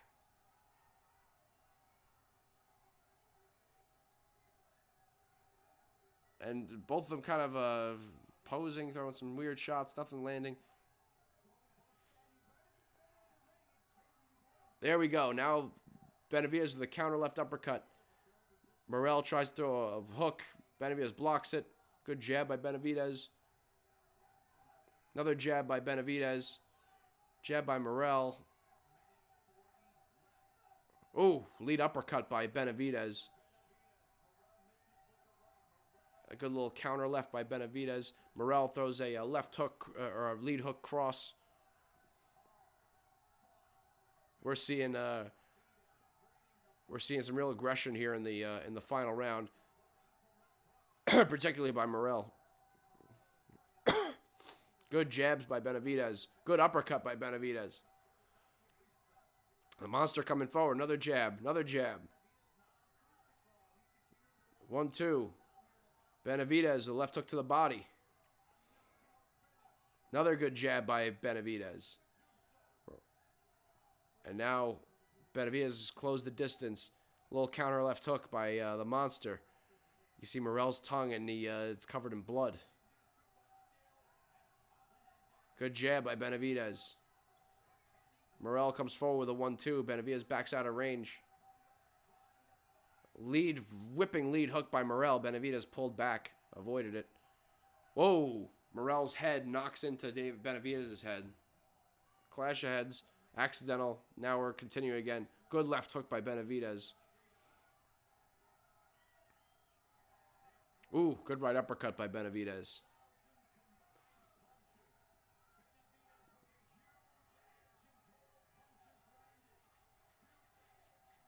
Ooh. All right, last 10 seconds. Let's see. Benavidez throws a right hand. Morrell, little ollie shuffle. Doing a weird, I don't know why he's doing that. Okay, that's the end of the fight. And the two of them embrace at the end of the fight. A bit of a cold embrace at first, and now they're actually really hugging and showing a lot of respect. And Morrell raises Benavidez's hand. Wow, very good show of class there after a heated buildup by both these fighters. It was a little icy at the right after at first, but then they warmed up. And I think Morrell knows that Benavidez got that fight. Wow. Wow, wow, wow. All right, we got some drama, some exciting stuff here. And, yeah, now they're back together talking with each other. And now the camera's off of them. Yeah. Okay, both of them talking to each other. Very warm embrace here now. And, all right, good stuff. Mutual respect from both of them. Excellent stuff. Excellent fight. Excellent fight. You knew it would be.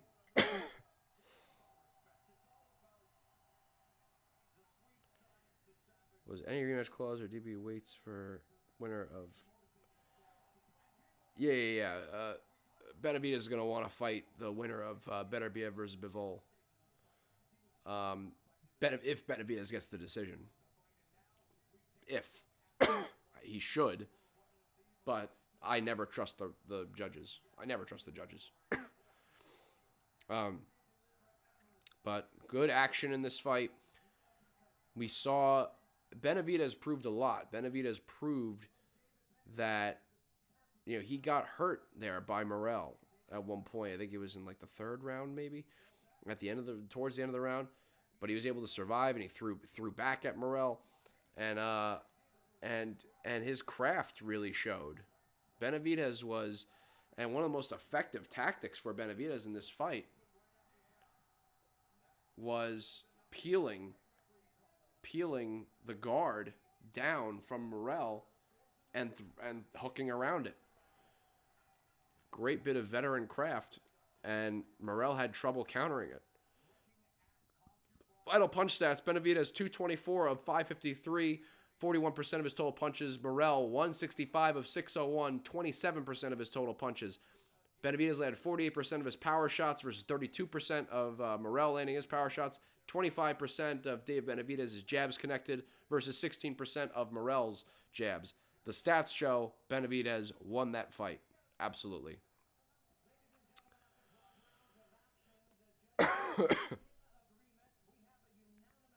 Unanimous decision.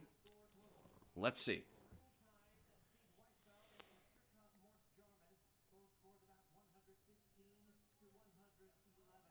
115, 111. 118, 108. This should be Benavidez.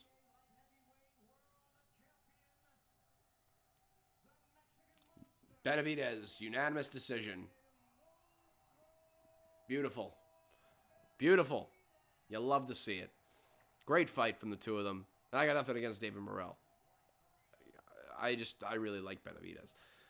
All right, unanimous decision for David Benavidez.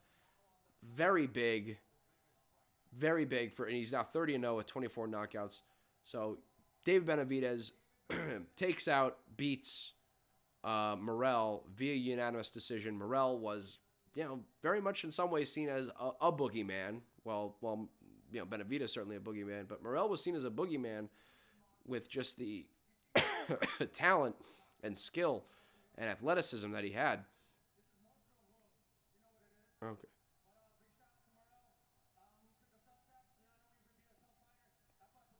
Benavidez said big shout out to Morrell. Knew he'd be a tough test. Glad he was able to give people a good show. See, that's, again, another reason why I love Benavidez. He's a class act. Speaking some Spanish.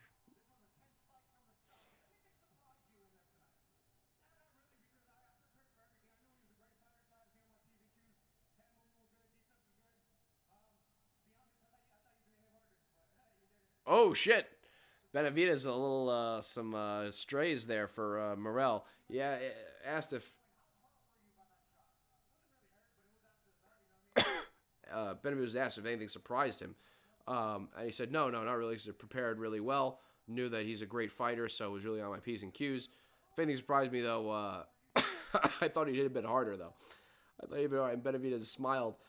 A little shot there, a little dig at Morrell.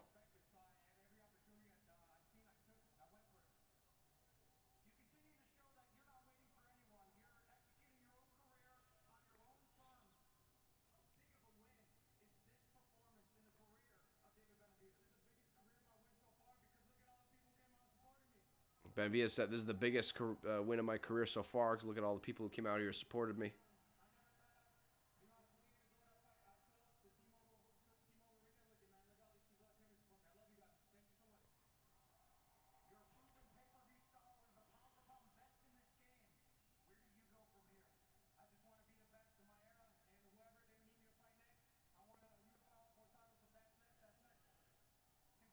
Benavidez says he's ready to fight anyone. Benavidez said if he wants Benavidez said he wants to unify the titles. So if that's next, that's next. What that means is fighting the winner of Beterbiev versus Bivol.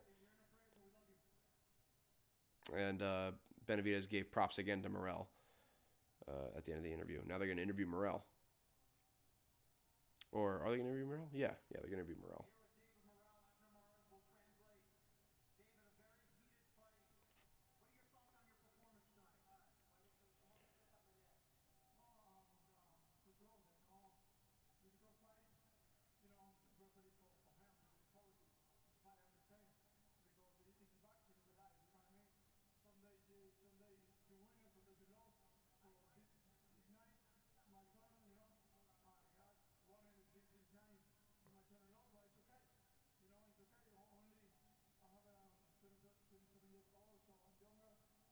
Morrell said, tough fight. He appreciates the opportunity.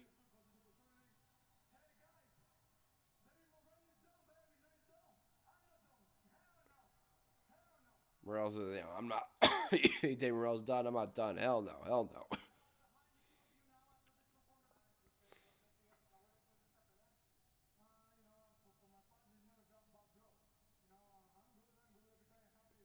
Morrell said it was never bad blood with him and Benavidez.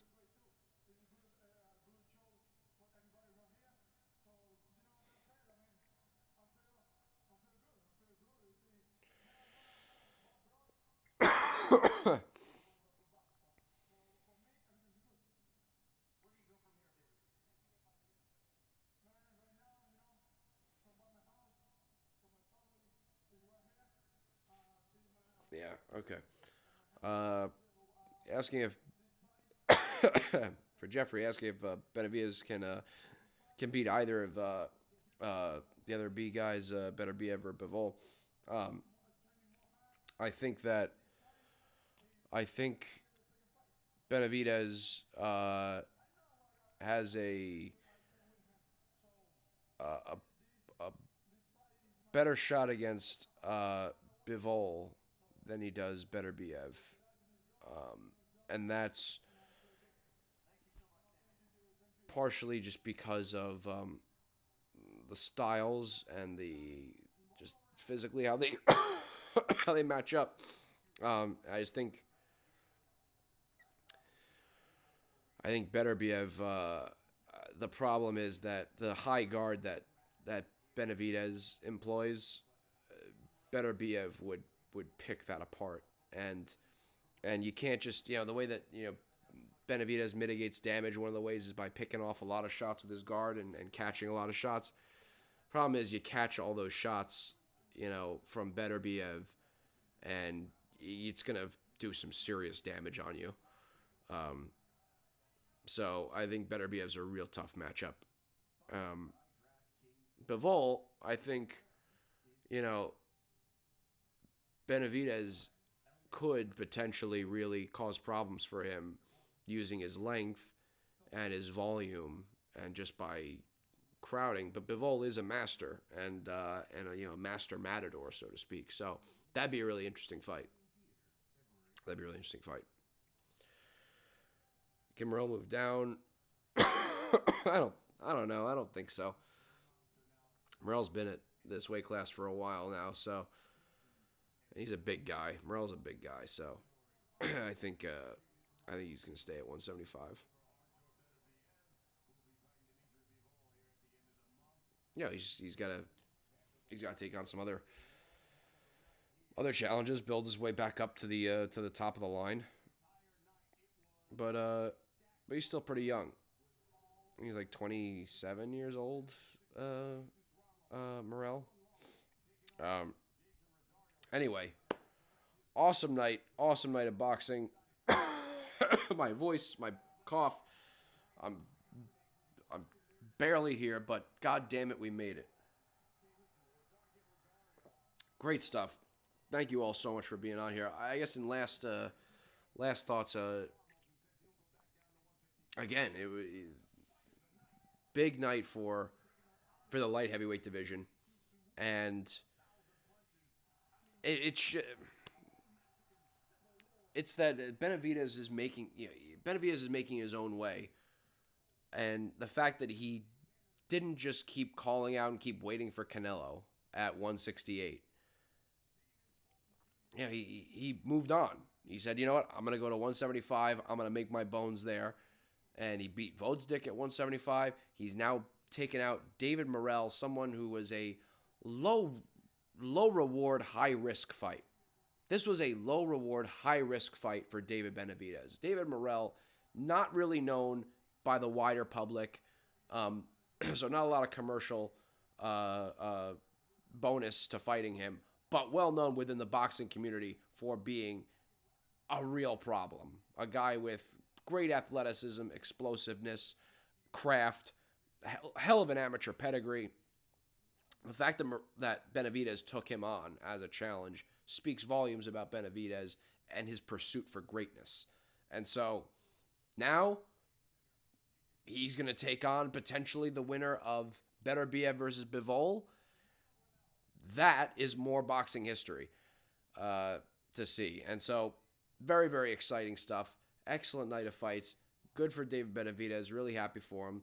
And thank you all again for hopping on the stream. I appreciate it. Next live stream I'm gonna try and go for February 22nd. That's what I'm planning for. Definitely February 22nd. All right. Thanks everyone. Have a good night.